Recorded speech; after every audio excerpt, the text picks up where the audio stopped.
Okay, good evening. It's past.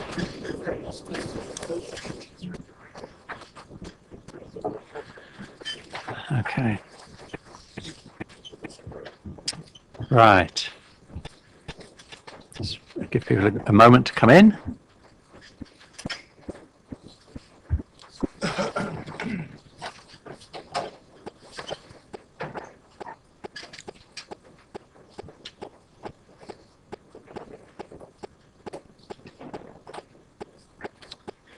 Right. Welcome to this meeting of Community, I can always remember what the bit in the middle is, Environment and Partnerships Committee. Okay, there are no fire alarms scheduled for this evening, therefore if the fire alarm sounds, please evacuate the building immediately. The fire exits are located at the rear and side of this room. Go down the stairs and meet in the War Memorial Park. Please note that the meeting is being webcast live on the internet. And please can all members and public switch their phones off or to silent. We have a number of visitors with us this evening in connection with the item on neighbourhood management, and we'll do introductions when we get to that rather than this point, but you are very welcome. Apologies for absence, and so we get them, here we are, right, list here. Amongst members we have Councillor Mrs Tucker, who has been replaced for the evening by Councillor Sherlock, Councillor Marks, who's been replaced by Councillor Tate, and we have apologies from Councillor Day, who I think has not been replaced, so irreplaceable, but we shall miss him. Any declarations of interest? No, we don't have any urgent matters. Minutes of the committee meeting held on the 12th of November. Members of the committee happy to agree them? If so, I'll sign them at the end. Okay, thank you.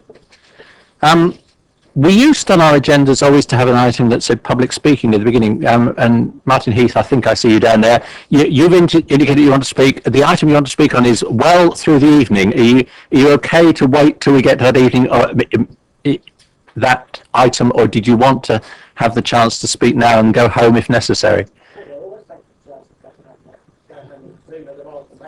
Would you like to do that? Yeah, no, that's, but we will take the discussion on that item when it's selected place on the agenda, but.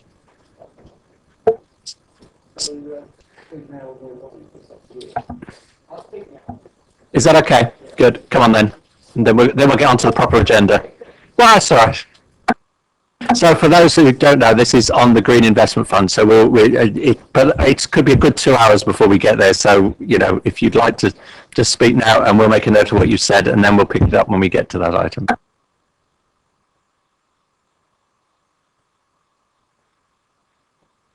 You only get 2 minutes these days.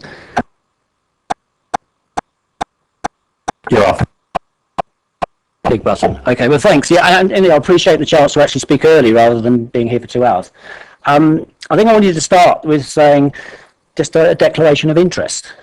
I am a director of the Basingstoke Energy Services Cooperative. We are an industrial and providence society, just like Parity, the organisation that might be involved in the Green Infrastructure Fund, and like the Renewable Energy Scheme in Cornwall. We design and install renewable energy systems. Indeed, we've installed the system at Beacott, one of the largest rooftop solar systems in the country. We've done the scheme at Whiteditch for the council and at Beresford, the Beresford offices. We've also installed the systems on the roof of Peter Simmons College in Winchester. So we're quite a big organisation in that sense, punching above our weight. But as a cooperative, we're owned by our customers. Indeed, Basingstoke and Dean Borough Council is a member of the cooperative because it is a customer of the cooperative. And I just wanted to make it clear tonight that I and my fellow directors in the co-op hold no equity stake in the co-op. We have no financial interest in the success of the co-op, or indeed its failure. We get paid a wage. Martin, you've got 45 seconds left, so you may want to get onto the sub. My apologies. I don't know how that took so long. Okay, well, I've got to move on then very quickly. Do you mind if I have an extra 30 seconds? No, but all right, okay. I've been in this room on many occasions, often berating the council for its lack of action on climate change, its inability to invest our money wisely, and not to take renewable energy seriously. But yet again, I find myself before you But this time it's different. The proposals laid out in that paper are good, and indeed in places excellent. I thoroughly recommend the paper to you. It should have our full support. But, and yes, I'm afraid there are a few buts, the plan could be even better in three ways. In terms of demand, there's plenty of demand for the loans for solar panels. The cooperative is aware of at least 7 schemes that already want to have loans from the council for a total of about £280,000. So the initial budget is woefully inadequate. Timing, Andy Malloy and I first sat in this very room, I think, in 2010, where we presented the opportunity to invest in renewable energy. Since then, we've met the audit committee, we've met the CEO. Over time. Okay, I'll conclude. So timing is a big issue. We cannot wait for another 5 years before we implement this plan. And thirdly and lastly, please, please, please do not charge an interest rate on the loans you are going to make. It is perverse that we're actually going to make a profit on loans to the community. And remember that money actually comes from the council. This is perverse that we're actually charging an interest rate. We will know that. We will pick that up when we have the debate. But so just those 3 things. Thank you. Timing, demand, and make it as easy as possible. Okay. Thank you very much. Okay. Enjoy your evening. And yours. Thank you.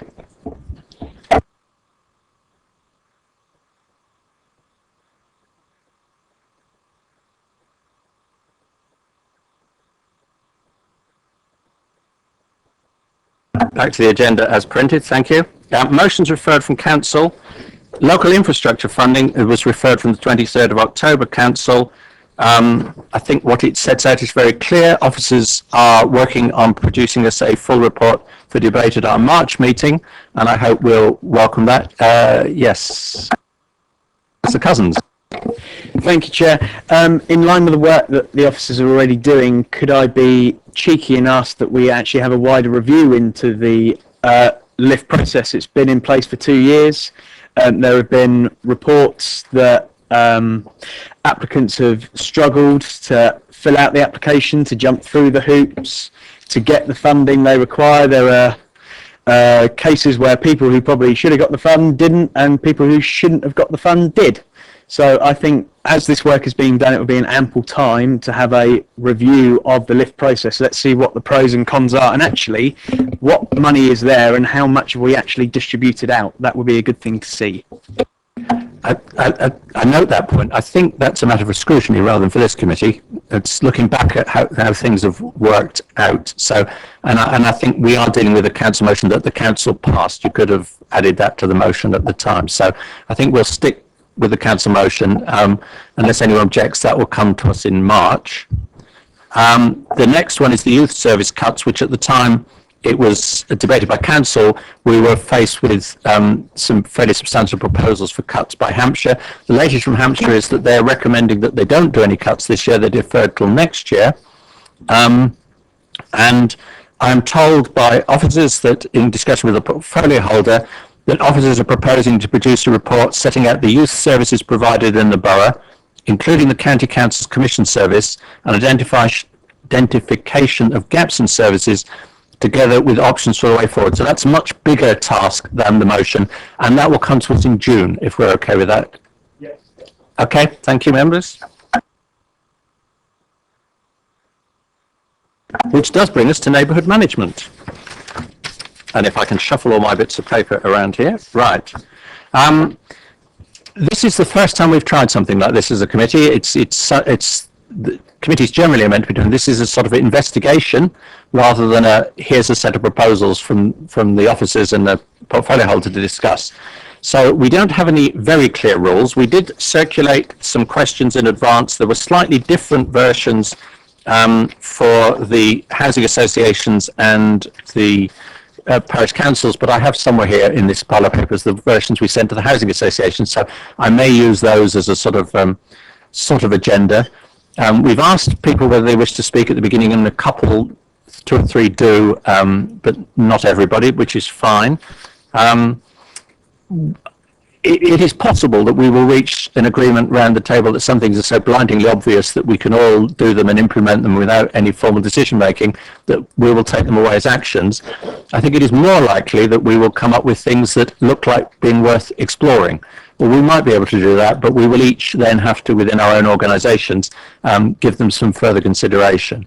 And as far as the council is concerned, if that happens, the intention is that they will go back to the scoping group that worked out the questions for this in order to work out what further work we need to do as a committee. So that's how we're planning to handle it.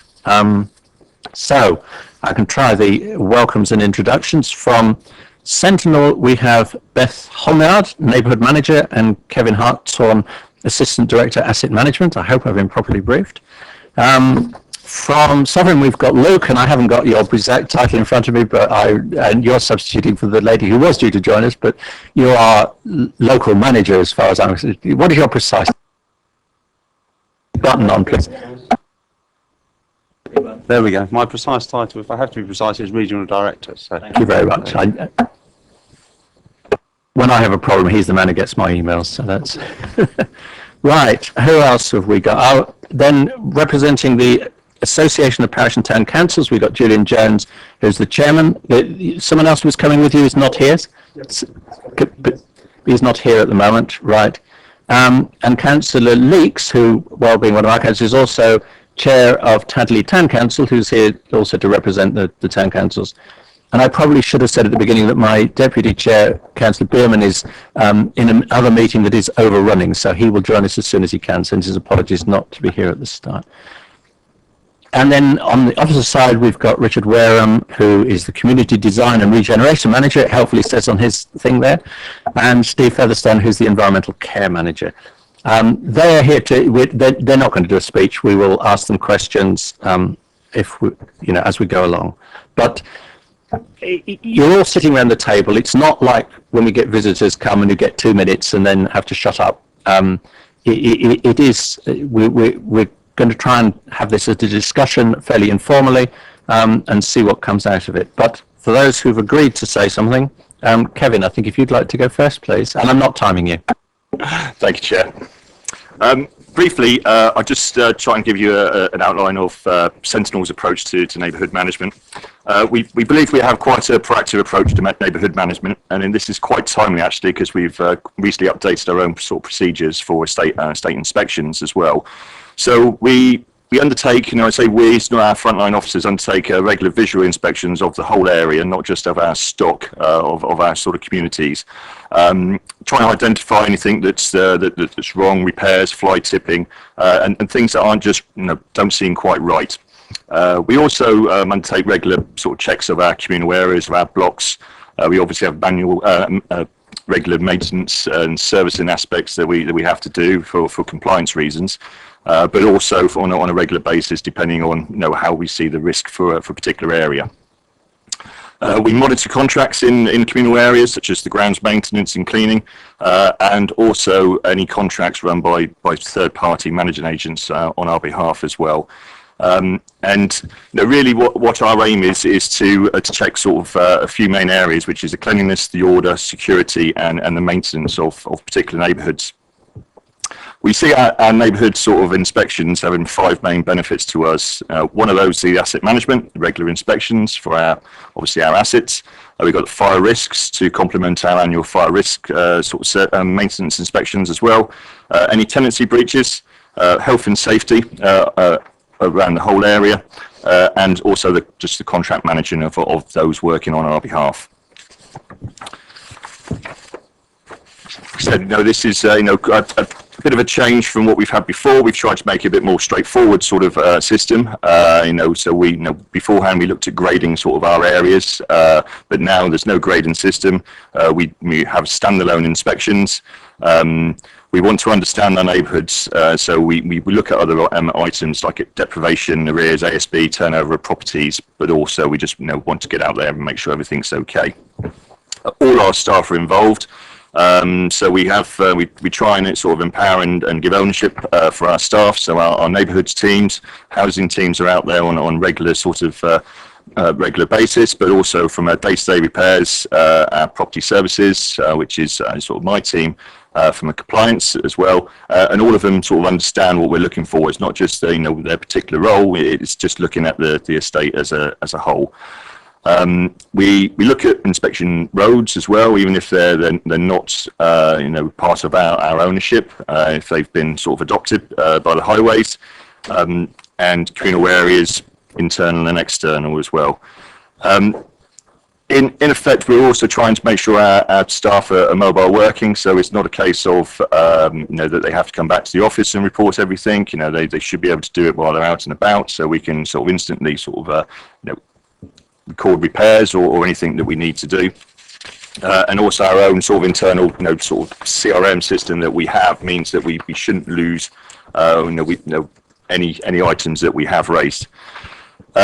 They're obviously resource intensive. I think our neighbourhood teams are carrying out over 2,000 inspections over the next 12 months, which equates to about 20 sort of per month per officer. So we're hoping again that with the mobile working, this will reduce the amount of sort of time, and it would just be a sort of ongoing process. Like I said, all frontline staff now have responsibility, look to take ownership. And really we try and identify the issues, and and hopefully we're looking at not just ones that are in our control, but other areas, so other stakeholders in that area, that we try and highlight any problems that they might all have. One thing to note though is that we don't have defined budgets for this. A lot of the work that we do is sort of included within our reactive repairs budget, or planned maintenance budgets, or neighbourhood services budgets that we have. Okay. Thank you. Thank you. Thank you very much. For those who've seen the list of questions, I think it was in the briefing pack anyway. How is responsibility for the physical upkeep of estates organised within your association was the first question. So we will come back to that first when we've had everybody speak, and we'll cover that for both associations. So that was very helpful. It raised a number of questions for me. Councillor Ed. Sorry to interrupt. I should have said at the start, in relation to photo 11 on page 26 of 63, there's a referral to Thames Water. I've got a declaration of interest because obviously I work there. So thank you. Thank you. Yes. Julian Jones, please, for the parish councils. Okay, so I'm chairman of the Association of Town and Parish Councils. I think the first thing, I know obviously we have councillors who are both borough councillors and parish councillors. For those who aren't, I guess I should just point out that within villages, we do actually have a number of different types of land. There are playing fields, sometimes owned by the parish council, sometimes held by the parish council for a trust, and the same applies to village halls. But there's also land owned by the housing associations, by the borough, and I think I'm not aware of any that belongs to Hampshire County Council, but there may be some of that. Certainly not in my village. And so there are a number of people maintaining those areas. A fair number of our problems are associated with what was the old council housing stock, where it's now partly owned by private owners and partly owned by the housing associations.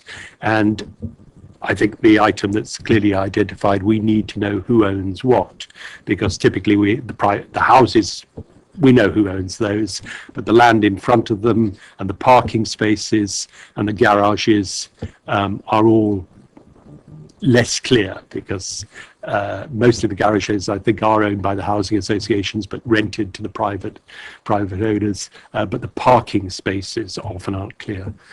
Also, the problems we have, certainly in my village, and I think many villages, is that since those council houses were built, car ownership has increased considerably, so there aren't enough parking spaces, which means that often people are parking on the grass, and in the last 2 winters that means those grass areas have become a real mess, and in fact are something of a hazard, because in our village, again, we don't have street lighting, and so people are walking across rutted, muddy areas, and we've had cases where people have fallen over and had minor injuries.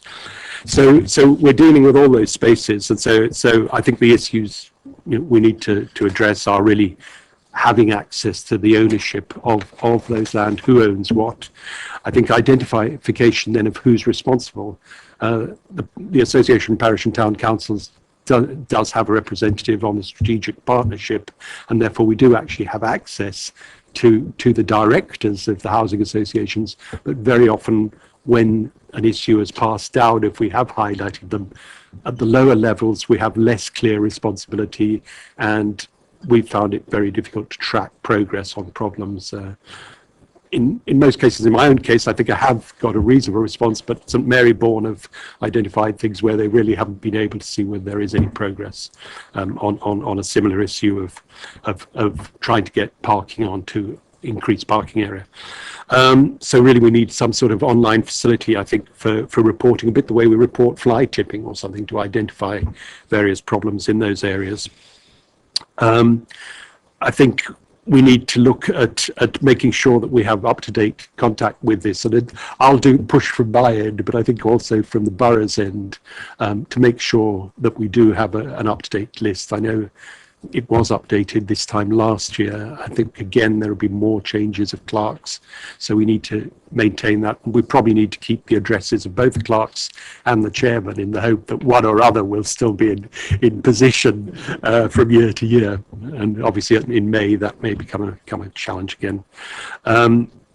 I think we need also to have a clearer understanding of who's responsible. I think the photographs we've got in the pack, whether that's the responsibility of the housing association or whether it's the responsibility of the borough, because certainly again I've got paths in my area where the path is owned by the borough, but the house on by the side is owned by the housing association, and I'm never sure who I should complain to when people using that path say that they're getting wet and they can't get through when the hedges start to close in, especially after wet weather.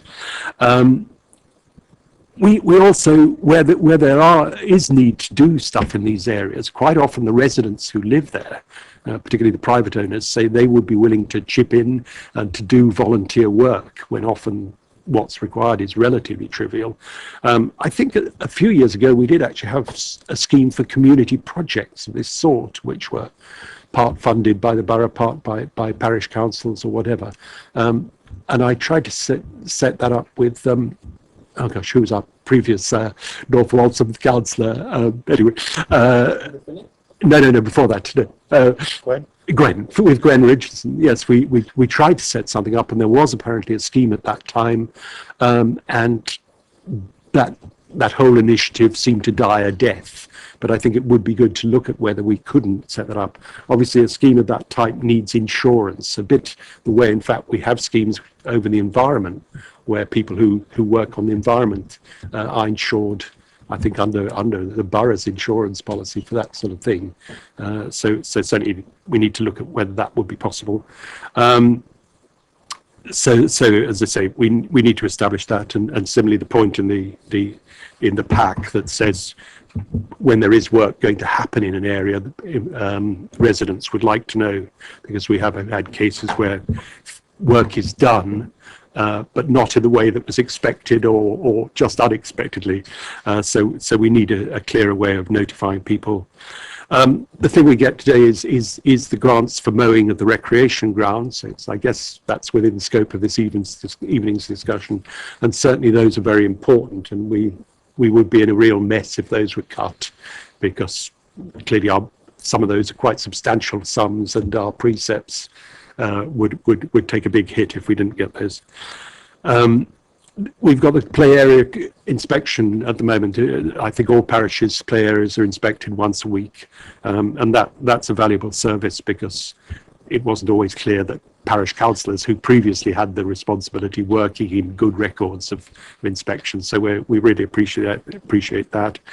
We've talked about garage areas. I think that is a problem, knowing who owns them, and then making sure that they are kept clear, because, well, in good repair. We've had a bit of a problem in our area with that. I've addressed the parking spaces. Hampshire aren't here this evening, but I think there are problems. Again, sometimes it's a local landowner's responsibility to keep drainage in good order, but sometimes again that's Hampshire or probably could be the housing associations as well, or indeed the borough, to make sure that the drainage in these areas is kept in good order. And also we've seen, I think in rural parishes, dew ponds get silted up, and so drainage doesn't work. And then when we ask Hampshire to do that, I think with current environmental regulations, if you actually maintain it, you'd have to put in much more sophisticated filtration systems. So no one wants to actually solve that problem. So that's a problem. Maintenance of trees, I think certainly the chairman I know has been notified of the problems in Newtown Parish, where they have a large area of Hampshire's trees to maintain, and Hampshire, that's under agreement from when sort of 1912 or something ridiculous, a long time ago, 1930, and basically that's never been changed. But obviously the requirements to inspect and to take care of trees and the amount of traffic is far greater today than it was back in 1930. And for a parish of 230 electors, it's really impossible to maintain that. But certainly it's a general problem. I have problems, again, in my village where there are trees owned by Hampshire, getting them maintained where they're considered dangerous. And the other thing that we maybe can investigate this evening is whether at some stages, on some occasions, we can get access to the borough or Hampshire's contractors and use them as the best supplier, because sometimes it's quite difficult to get people to bid for work in the parishes. And that might be the simplest way. That's it. Okay, thank you. We'll pick a number of those points up in the course of the discussion. Councillor Leeks. I could actually just borrow Julian's notes and repeat virtually everything. No, you he said. couldn't. I'm not going to. Yes, we do have problems. One of the biggest problems in Tadley is certainly the garages that are empty and derelict and look a right mess. Finding the owners, some of them are privately owned, some of them are housing association owned, and some of them are on quite busy thoroughfares of the estates where everybody can see them, and they do look a terrible mess. And I'd actually like to see houses built on them rather than these garages that are dilapidated, for want of a better word. Grass cutting in the area, we have Basingstoke Hampshire County Council, Tadley Town Council, Housing Association, and until recent years, the MOD. So we had standards of all sorts of types. Some cut once or twice a month, others cut more regularly, others cut a lot less. We do have a problem with Housing Association that a clerk actually has difficulty getting hold of anybody, and when she does get hold of a person, it's getting hold of the right person. And that is quite an important issue. I have here the words shrubs and wheelchairs don't mix, and they don't mix. There's a lot of shrubbery in Tadley where the shrubs, whether it's owned by the MOD, no, not the MOD now, HCC, Basingstoke and Dean Housing Association, or not Tadley Town Council, because I make sure they do it, where the footpaths are getting narrower and narrower because the shrubs are getting longer and longer. Years ago, actually, I'd like to see what they do in Jersey, where they tell people they've got 2 weekends a year, one at the beginning of the season, one at the end of the season, to get them cut. Otherwise, they get them cut by the parish, and they charge them for them, and they do charge them for them. So we do have the same problems as Julian. I think one of the notes, it was about the brook. That seems to have more or less rectified itself. The borough used to clean it out regularly. It was taken over by the EA. That was a bit detrimental, but there we are. And they clean it now once a year, and Tadley ratepayers pay it for it to be done another time a year to keep it clear, because it is actually a major for Tadley watercourse, because without it, it floods if it gets blocked. So totally everything what Julian says, and I look forward to listening to what other people say. Thank you. Thank you. So to get things going, I'll start at the beginning of the questions, but I'm not going to insist that we work rigorously through the list. But it would be good, just helpful, particularly to understand, make sure we understand how responsibility for the physical difficult upkeep of estates is organised within the associations. And I think, Kevin, is that right? No? God, I remember correctly. It didn't even got your name in front of you either. Basically said you've got one person who looks at everything in any particular area, which was that. It's not one person. No, it's just an ownership from everybody. So it's a multitude of different people that might be out there, whether our housing, our neighbourhoods, our property, or even our sort of operatives going out there doing day-to-day repairs. So that's where I was coming from. That we all have that collective ownership of it. Questions from other councillors? Yes, Councillor Miller. Thank you, Chair. Good evening. One thing that crops up from both Julian's commentary there and the scoping group of which I'm a member, as several other councillors around the table are, is this boundary identification. Now, you know where your boundaries are, so that's becomes your area of responsibility, as I term it. But do you have knowledge of the adjacent boundaries to yours? Because that's something that's come up in our pre-discussions before we sat in the committee, time and time again. Because we've heard the number of agencies that have ownership, and I'll put a / responsibility in different areas, but mapping that is kind of difficult, and getting to understand that mapping. Now, we've got Richard Wareham here, and he's been involved in our conversations as well. And I'm not quite sure how we're progressing. Maybe we can talk to Richard a little bit later on about trying to get this on a GIS system so that everybody who's involved in this knows where to go to. And that leads on another issue with Julian's comments, is once you've identified somewhere, how do you get to them? Now, I don't know, my question to you is, do you have an electronic version of a mapping of your boundaries to ensure that we've got it straight in the borough? It's a kind of validation exercise that needs to be done.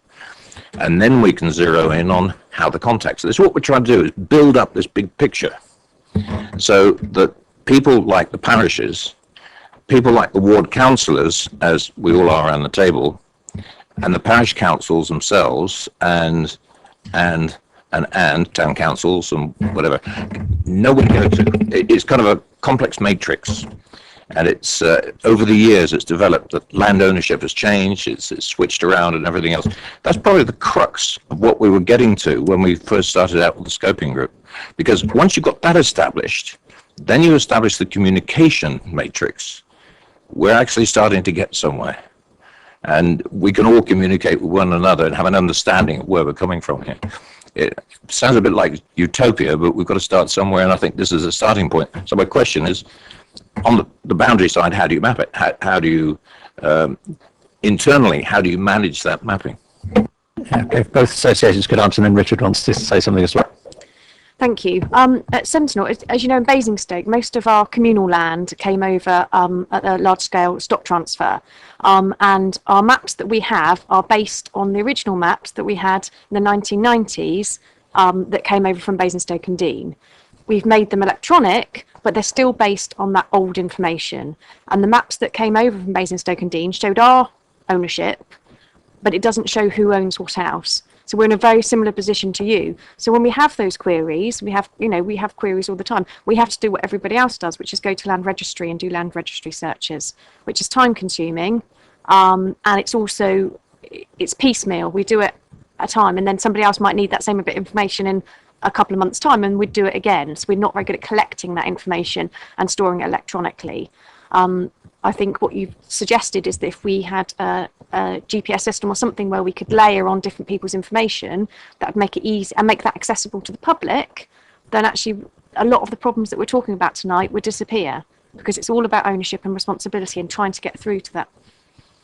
Okay, so you'd be quite, you're not precious about your information. You're happy for it to be shared. I know I had a copy of the maps when I was a Winkleby councillor, but it was a paper copy. But, yeah, no, absolutely. And what we have is we've now got paper copies that have been scanned on to the electronic, and they're slightly more slightly more efficient, but not really. We don't have any sort of GPS systems, which I know that other associations do have. Luke? Thank you, Chair. I mean, I'm delighted to be able to say that we have now mapped all of Sovereign's land and it's on the GIS system. So if you were to contact our customer services centre, they can tell you immediately if we do or do not own the land.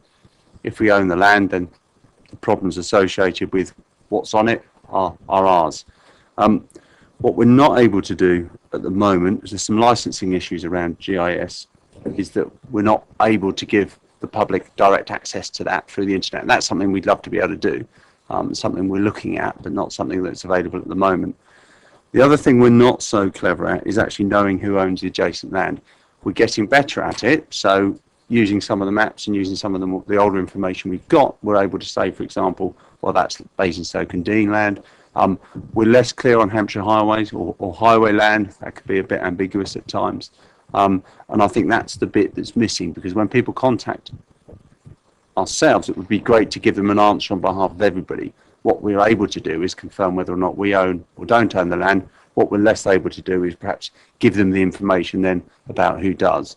And I think that can lead to a sense of sort of source of frustration in things from residents. Okay, can I just clarify, 'cause we're generally vaguely familiar with GIS, but I must admit I don't use it on a regular basis. Can you not see all the other information that's on, our information and the Hampshire's information and things that's on GIS? No. I mean, in short, we've mapped our own internal ownership, done primarily around the homes, the gardens, the pockets of land. Ironically, it's been driven by the retendering of a grounds maintenance contract. So one of the difficulties we've had traditionally around grounds maintenance is actually being really precise around which areas they do or don't cut. I think when those services were traditionally, years ago, done by one contractor, for example, in Basingstoke, it made it quite easy because they generally cut and tendered everything. Now it's much more specific when we're into a kind of commercial environment, so people need to know exactly what it is they do and don't do. But we have that facility for Sovereign. Thank you. Richard, before we have other councillors contributing. I just want to pick up on, Julian made the point, the very first point I think he made was the need to know who owns what, and the need to know who owns what goes with need to know who's responsible. The two go hand in hand. We at the council, we do have a GIS system. It is available via the Simbad system, which all councils have access to. It's not the best system, I accept. It can be a bit clunky. It isn't perhaps that simple to use, and we are exploring getting some guidance notes to members about how you can use that, how you can view the various information on that. The difficulty we're going through at the moment is that the actual software we use to do that is being updated to try and overcome some of this clunkiness. But hopefully, before long, we will be in a position where the new software is up and running and usable, and therefore viewable by members, and would hope also by parish councils as well. And that's something we ought to perhaps explore, is whether we can roll it out to parish and town councils. Now, the data we hold information about what the council owns and therefore what the council is responsible for. And that includes all of our land holdings, not just the places we cut grass, but areas where perhaps we lease out to other businesses and organisations. We also hold, for the town area of Basingstoke, Hampshire County Council's highways records. We have asked that we have access to that for the whole of the borough. So all highway areas across the whole of the borough are available on our GIS system. That's something, again, we are working with Hampshire to do. We also have the large-scale voluntary transfer information. It's 1995, I think, was the date, something like that. So it's 20 odd years old. So it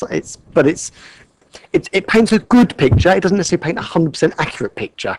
And again, that information is available on the current Basingstoke and Dean mapping system. And the final piece of the jigsaw, which we're currently working on, is to get mapped all of the areas we maintain based on the different maintenance regimes. And this is where Steve's Featherstone's team come in. For example, where we cut grass 3 times a year, where we cut grass 10 times a year. That kind of maintenance regime is something we're trying to get identified on mapping. And I hope that when our new software is operational, that information will be on there again in a reasonably accurate condition, perhaps 70 to 80% accurate, but reasonably accurate and gives a good picture. Ultimately, yes, we want to get to 100%, but we recognise that's going to take a little while. I suppose the issue I have is our three organisations, and possibly Hampshire if you include the fourth organisation, don't share our data, and that does at the end of the day come down quite often to licensing issues, and that's something we need to get on top of. We carry a licence for Ordnance Survey. I would imagine that certainly Sovereign probably do, and if Sentinel had a GIS system, they would have to have one. Hampshire certainly have one. It's not the map that's the issue, it's the data. We can share the data, that's easy. It's the map underneath that becomes the issue. So that's something we want to work on, and perhaps there's scope for us, possibly through the scoping group chair, to look at how we better share this data and ensure that each of us has each other's data and understand any hurdles or constraints that prevent that. That's the thing I would certainly think is worthy of further exploration. I certainly think it's worth it. I mean, I'll just give it, but just to show, I mean, I think you get into the techie bits, but I mean, I assume you can share the data in a format which could be overlaid the maps. So as long as we've all got licenses for the maps and we all share the overlays, it's up to our internal computer people to work out how they display the data that's been shared on the maps. I mean, from my point of view, I hope we're not, we won't go into this in detail, I hope we're not limiting the new systems to Sinbad, because I certainly haven't got access to Sinbad at home because I don't have a Basingstoke computer. Sentinel Sovereign wouldn't have any access to Sinbad, even if we let the Post Council. So if we could have a system that's more readily available, that's what we ought to be exploring, maximum available. I'll just answer that because oddly enough I was in a meeting this morning about it. At the moment we're trying to get a system that works internally for officers and internally for members. But ultimately, yes, our aim is to have this available for the public. So as a member of the public, you could type in your address, it would search your address, it would find the map, and then it has the ability to turn on different layers depending on what you wanted to look at. Parking controls would be a layer you might want to turn on. Land ownership might be a layer you want to. That's the ultimate aim. And that's something which hopefully, as the new viewer gets rolled out, we will gradually begin to get to. Okay, now I'm going to let Julian Jones in back in a minute, and then the Councillor Jones has also had his hand up for a while, but if I could just, before I finish with this, I take it as read that you guys would be interested in having a common access to all this data. They're nodding for the benefit of the cameras, the Sentinel and Sovereign are nodding. Okay, right, Julian, I'll let you come back on behalf of the Post Council, and then... Yeah, it's a very quick one. It was just to say that, in fact, HALC, the Hampshire Association of Local Councils, encouraged people to use some software for this. I actually signed up for that, and I believe I know we still as a parish have access to the general mapping agreement with OS. So again, we have the mapping layers. I had a 1 month free trial of the other software, which is now lapsed, but anyway, they wouldn't help. The point is that we at least have a license to use the maps, but obviously we don't get to your other layers. Borough Councillor Jones. Hi, thank you. Thank you, Chair. First of all, I'd like to say that in Buckskin, we've been working quite hard with Sovereign on a lot of these issues that come up. I don't think we've resolved them, and when you're talking about GIR system, S systems or whatever, that's great, but the public don't need that. It's the public needs an information base where they can phone in, no matter where it is, and it's passed on to the relevant organisations. And so do I as a councillor, because what the most frustrating thing is, for the public in particular, they phone in and they may get an answer back, oh, it's not ours, it's someone else. We will pass it on, and it doesn't get passed on, you know. So really, what I'd like to see is somewhere where the 3 or 4 organisations actually work together or employ someone to actually deal with some of these complaints. Because when we're talking about cutting back bushes, for instance, this year has been horrendous, and I believe it's been horrendous across the borough. Now, I know Sovereign, we found out late in the year that they've had problems with their contractors, but it doesn't help the public out there. They just believe they're being left in the lurch, and in the end they don't bother to phone in when there is problems, or we as councillors get it in the ear 6 months down the line. And so where I'm coming from, I'd like to see something happening so there is a centralisation where the public can go and perhaps the councillors, but at least as councillors we can go to officers, and I must admit we do go to Sovereign quite a bit, but there doesn't seem to be this joined up business at all, and that is what's the worrying part, because we've talked a lot and we've had a lot of support from Sovereign with the flooding and different things, but when it boils down to it, we're not getting it. I went for a walk around Buckskin on Monday, I think it was. The officer I was walking around with from Sovereign, they've got a nice little map. I went, oh, that sounds. I said, well, can I have that? Oh, no, you can't have that. And I thought, why not? You know, I'm not interested in your house. I'm interested in that path belongs to you. That is, well, I know who it is. It's highways or it's the borough. And as a councillor, I need that information. Okay. Now, we will make that the next main point of discussion. Luke, did you want to say anything about, as Sovereign have just been mentioned, on that very specific point of, as to whether your officer should have allowed him to tell him he could have the information? It's very difficult for me to respond in terms of the individual map. I would have no problems with passing on maps. I do know, again, it does come back to licenses. I think can I just pick up on one point? And I think that there is something around ownership and queries, and I think it's as difficult for us as it is yourselves sometimes. If we don't own the land, actually finding out who does own it and finding out the answer to that query can be as equally complex and frustrating.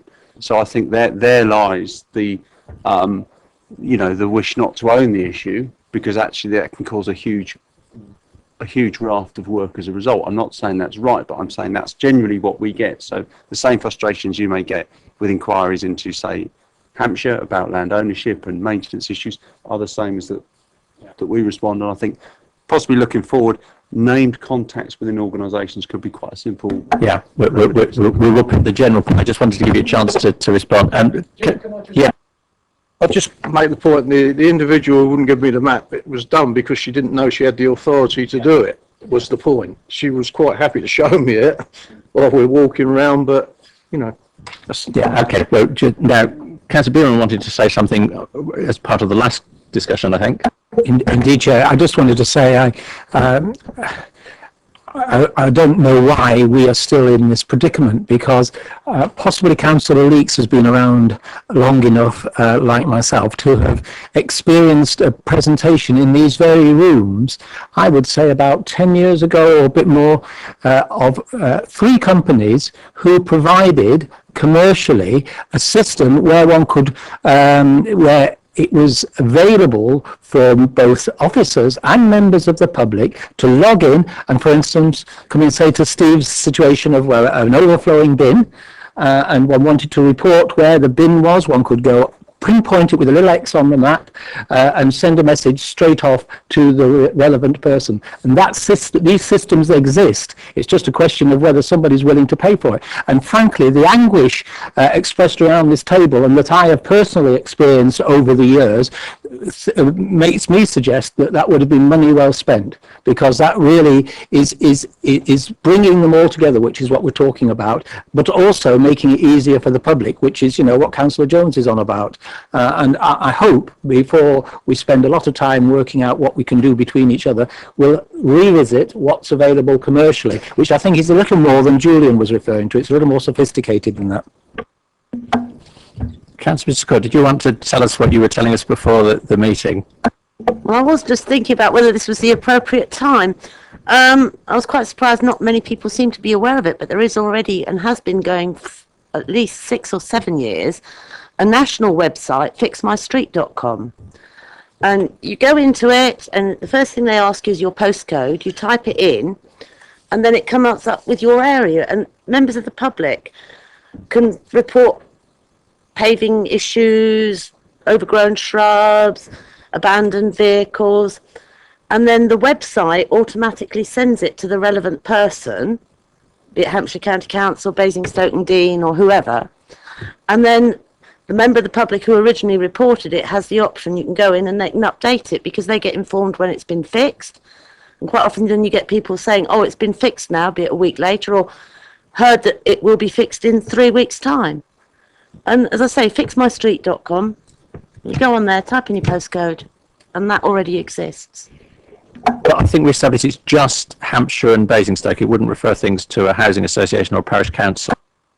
Well, I don't remember ever seeing parish councils on there. They did refer things to the police, but I don't know. I haven't dug deeper into it recently, but years ago it did, and they did sort of signpost it to the relevant person. The voice to my left says it's just roads, so that will, but and I think we'll probably pick up as an action point that we should certainly make sure at least all councillors know about it, because I put my hand up, I hadn't heard of it, which is very naughty. Councillor Westbrook, you wanted to say something? Yeah, thanks, Chair. Just briefly on that point, we did mention this in the scoping group because I think Hart are already using it. I think it costs about £4,000 or something. But you know, we did mention it, and but I think like Richard was saying, it doesn't do everything you want it to do, really. So, but you know, we did know about that. So. Yeah, but I don't think it's Chris who paid for it. We all got our smartphones out and put in our postcodes, and oh yes, it does work. Yeah. There are apps, and depending on how advanced you are with the use of mobile phones, I'm quite a technology person, so I quite enjoy the use of my mobile phone. But there are apps available, and certainly the council is looking, officers are looking at you making better use of these. Again, it's something which it's going to be a slowish rollout. We need to ensure that they are usable and do what we want them to do. So we may be perhaps operating them on a trial basis, allowing our staff to use them, and then perhaps over time making them much more available for members and for the public to report problems. But quite often they tend to associate themselves with the street scene rather necessarily than housing type problems. So they tend to be potholes, pavement issues, perhaps overhanging bushes, perhaps street lights not working, that kind of thing. They tend to be associated with that rather than involve housing associations. So they tend to direct the complaint or the inquiry to the borough council or councils, Hampshire County Council, basically. But it's something we're looking at.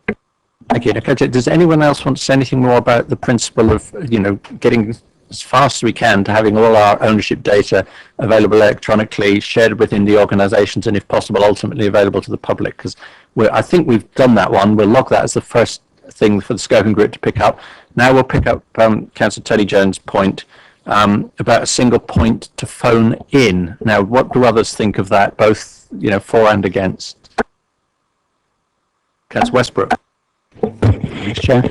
I think the good thing about having a single point of contact is, you know, whichever way you look at it, you know, you can record that data, which is obviously going to be useful in the future, you know, to other, you know, you can identify which areas then, you know, your problems are or your funding needs to go to, you know, because you can build up that database. So I think having one place, you know, you've got more ability to sort of look at the whole thing.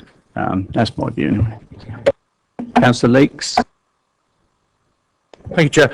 Certainly, for the Town Council of Tadley, that's what we have got. We've got the Town Council offices, but she's not getting the response from the housing associations, and therefore is somewhere along the line losing it, and getting a bit fed up with this. And that's from the town clerk herself. She often gets phone calls about this, and I know it's slightly going back on what you said. She has put on a note, on a positive note, we are now able to help residents identify land ownership via land registry searches that have been previously carried out, or by making use of the land registry free map search, which enables us to give residents the title numbers so they can go ahead and contact land registry direct. But that's the problem. We do have a single point in Tadley, but she's not being able to pass it on anywhere else. We will come back to I think as one of the other questions was whether there was, you know, how councillors should best approach the housing associations as well, and this could be wrapped in, but we'll carry on with the sort of wider point for the moment. Councillor Beerman. Thank you, Chair. I had understood, and I have to say I've not had complaints to the contrary, that both the contact centres at Basingstoke and Dean and at Hampshire will take in a call and then will make the judgment as to where it should be dealt with. In other words, if there's a highways issue, a clear highways issue that doesn't involve the sort of things that we do here, and it comes in here, they will then forward the call to the appropriate highways team in Hampshire. Now, if that isn't working, we need to do it. I mean, the only other way forward is to have one single complaints number that everybody, like a 101 option that does local government, and that might be quite a nice idea. But at the moment, I do think we perhaps need to check it out, and I'd be interested in anybody who's had difficulties with it. We're probably quite near to what's being asked for just via our own contact centres. I hope so. Does anyone know authoritatively whether our contact centres will transfer live calls to Hampshire? They won't transfer live calls, but they will certainly refer, if it's not an issue which this council would deal with, they would refer it on to Hampshire County Council if it was theirs, or dare I say they would give the resident the number of the association they should be calling, and in many cases it is Sentinel or Sovereign, as to which one. So yes, we do refer the caller on or the complaint on to the relevant authority, but we don't do it live, I'm afraid. So just to be clear, so in relation to Hampshire, our contact centre would take a note of what the issue was and pass that actually to Hampshire and get Hampshire to contact the resident back. Whether it's Sentinel or Sovereign, we would give the resident their phone number and leave them to make the call. Generally, yes. Councillor Jones and then Councillor Miller. The idea was so everybody, all the agencies buy in, so you've got one central point. You're not sending. Yeah, we're councillors, we're elected. We can phone around. I haven't got a problem with that. But some people are busy, and some people will phone it in, and well, I can't be bothered to phone it on if they don't take it. That's the attitude. So therefore, if all organisations bought into it, it could then be spread out to where it should be, and it's recorded, so we know how the complaints are dealt with. And if there's a problem, it would come out that there's a problem because Basingstoke and Dean, for argument's sake, isn't picking up some of these complaints, or Sovereign, or one of the other housing, and that would come out, and then we wouldn't be talking round the table and saying, oh, there's this system here, well, we'll pass it on to Hampshire, but that system over there we can't. I think the idea is, and I read in this paper, and some of the work I've been doing with Sovereign, is for everybody to buy in, and at the end of the day, it's seamless. It's hopefully. I can see the ideal. I seem to remember 101 didn't work too well either with things getting passed on. But Councillor Miller. Thank you, Chair. I think I mentioned when I spoke earlier about getting the property ownership business. Once you get that, you can then size the problem. To be able to size, which is that what we discussed in the scoping group was exactly what you've said, Tony. It's all right, it doesn't matter. I prefer to hear it twice and not hear it at all. It's because we're of a like mind. But this centralized kind of communication system, I think, is the only way it's going to work.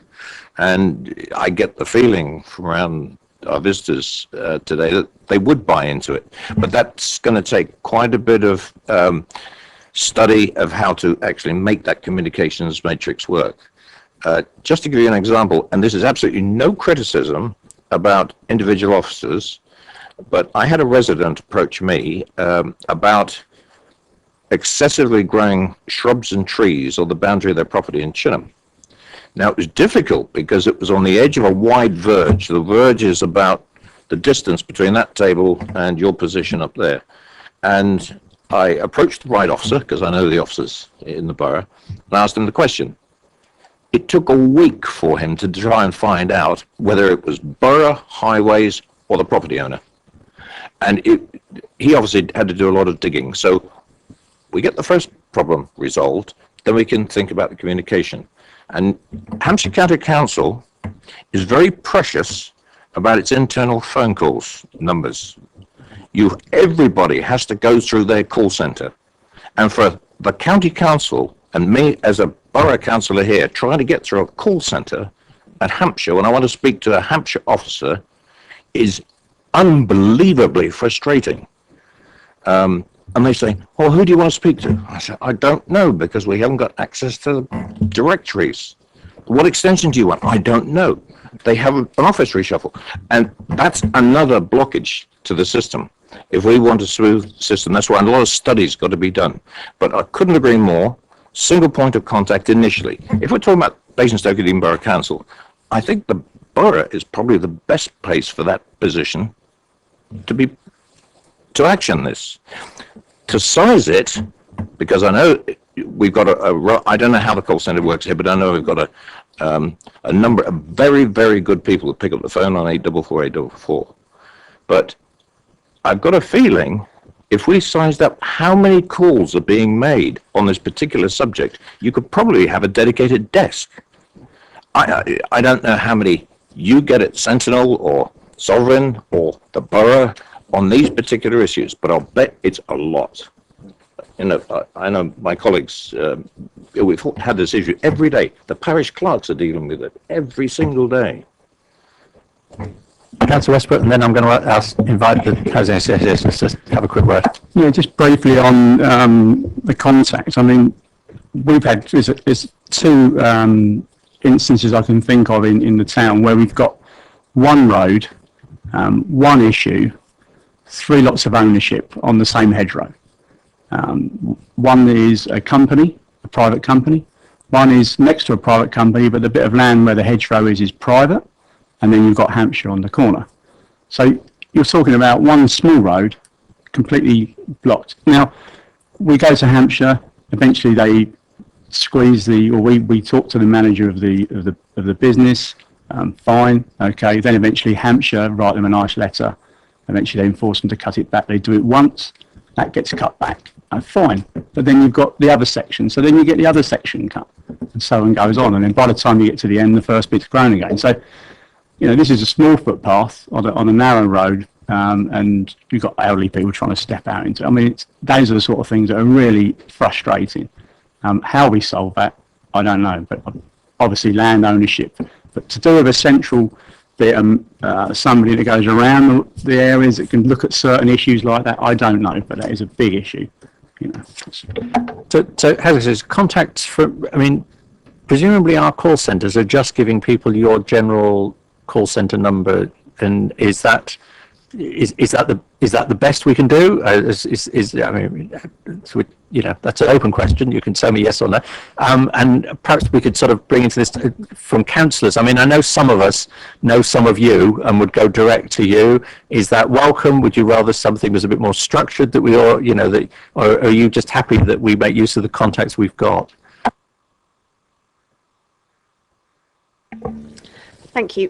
Like Basingstoke and Dean, we have a customer service centre, and we try to direct all of the incoming calls into the organisation through that customer service centre. And there's a very good reason for that, because when it comes through them, every call that comes in, also every email that comes in and every letter that comes in gets tracked on our CRM system.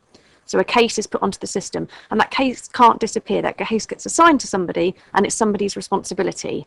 If you send somebody an email, it could drop off the bottom, they might be on holiday, they might be on a different patch, and that is much easier for that thing to get lost. And it's also really hard to trace what's happened. So we would always advocate going through either, you know, our info or customer at Sentinel through the call centre, or go onto our website where you can log issues and it gets raised in the same way, because it's traceable and it's somebody is responsible for that. That's members of the public, our call centre and councillors all the same. That would be preferable for us. We're not trying to say that you can't speak to somebody if you've got a relationship with them, but we just know if you go through that way, things can't get lost. And you think, yeah. I was just listening to what people were saying, and there seems to be, from my point of view, there seem often sort of two views in the room. One is quite technologically minded, and we're talking about doing things on our phones, websites, and on the internet. And I think that's great. We really do have a culture of trying to encourage people to self-serve. So go online, look at things themselves, get those issues resolved themselves. But I do think we also need to bear in mind that not everybody in the borough is at that stage yet. So even if we do look at online maps and things, we also need to have a safety net for people who aren't at that stage. Just another point, if that's okay, it's about transparency. When you were talking about Fix My Street, what I really liked about that is that it's transparent. So people could go on and anybody can see that. So if you're complaining about a hole in the road and your neighbour's also got noticed that, they can see, oh no, somebody's complained about that already, and see when it's going to be resolved. I think if we could get some sort of transparency, so if we had a website or a portal or something where people post things, and then the housing association or the borough or Hampshire would have to go on and put a response and say, we're looking into this, or this will be fixed next week, or whatever it is, but it's open and honest, and it's transparent for people to see. And if somebody doesn't do what they said they're going to do, again, it's transparent. So it's holding people to account, which I think is really important. Okay, that's my, thank you. I'll let Sovereign speak and then I'll come down to you. Thank you, Chair. From Sovereign perspective, I think it's twofold really. I think from a council perspective, I would encourage you to build the relationships with your local housing officers. So our neighbourhood management is provided by housing officers who manage patches. You'll probably be familiar, and it's familiar in many organisations. And those officers have direct accountability and responsibility for what goes on in their patch. So between a housing officer and a surveyor, they will be responsible for the delivery of the local services and the local management functions. So from a councillor's perspective, I would encourage you to to make, obviously we can provide the details, but to build up that relationship with your housing officer, because that's a powerful relationship, and that exists in certain places across the borough. In some places it's strong, in some less so. But I think we are then more than happy to meet with councillors. We do walkabouts with the councillors currently. We do road shows, and that involves councillors. So we want that relationship, because I think part of the future is tapping into local knowledge. I think there's this kind of expectation that we're going to know everything that's going on in every piece of rubbish and every hedge, and unfortunately we don't. But actually, the people and local residents do. So we're really keen on building, with the old cliches, but working in partnership. And where that's worked, Buckskin's been an area that we've been trying that more intensively. And it's, it brings with it its own demands, but actually it does work. One of the things we are about to pilot as well from an estate officer, for housing officer perspective, is the use of Facebook. Now, I know that that's a sort of social media channel, but what that's going to do is allow every officer, so it won't be a corporate site, it will be an individual site for housing officers to have their own Facebook account. And where we've piloted that with an officer previously, the comments we get from it are things around estates and local communities. It's not about rent, it's not about income. Residents know how to manage that. This is feedback in terms of, actually, have you seen the hedge at so and so? And it allows us to immediately respond to that, and to build those relationships. So I think in terms of whether it's councillors or residents, it's a slightly different approach. Residents, I think, I agree with Beth, preferably to go in through our customer service centre, because again, calls attract. From your own perspective, I would be, it would be terrible if you were suffering some frustrations and couldn't get through to us as organisations, because you should have easy access. And I think that should be a given, really. Before I bring the other councillors back in, can I ask you, Luke, how we would find? Now, I'm sure if I was a Buckskin councillor, I'd have no difficulty knowing. But to be honest, you don't cause a lot of issues within Oakley. So how would I find out who my local housing officer was when it was 12 months since I last needed the information, and it may have changed? Yeah, housing officers are that information's on the website. But failing that, it's simply just a call into the call centre, give your details, ask who your local housing officer is, and they'll either be put through to them to start that conversation, or details will be taken and they'll contact you back. Failing that, again, it's as simple as contacting myself. It's a simple email exchange, and we can provide those details readily and easily available. Okay, thank you. Second question for you was, you made it clear that you're very happy for councillors to contact the local housing officer. Members of the public should go to the call centre, contact centre, customer centre, whatever. What about our call centre, our customer contact centre? Should they just pass, or should they ever ring the housing officers? I mean, in an ideal world, the customer service centres or call centres can deal with the majority of problems. So you would expect, when we have a ratio of about 80% of our queries can be dealt with at first point of contact. I think probably what's missing is the more challenging queries that come in.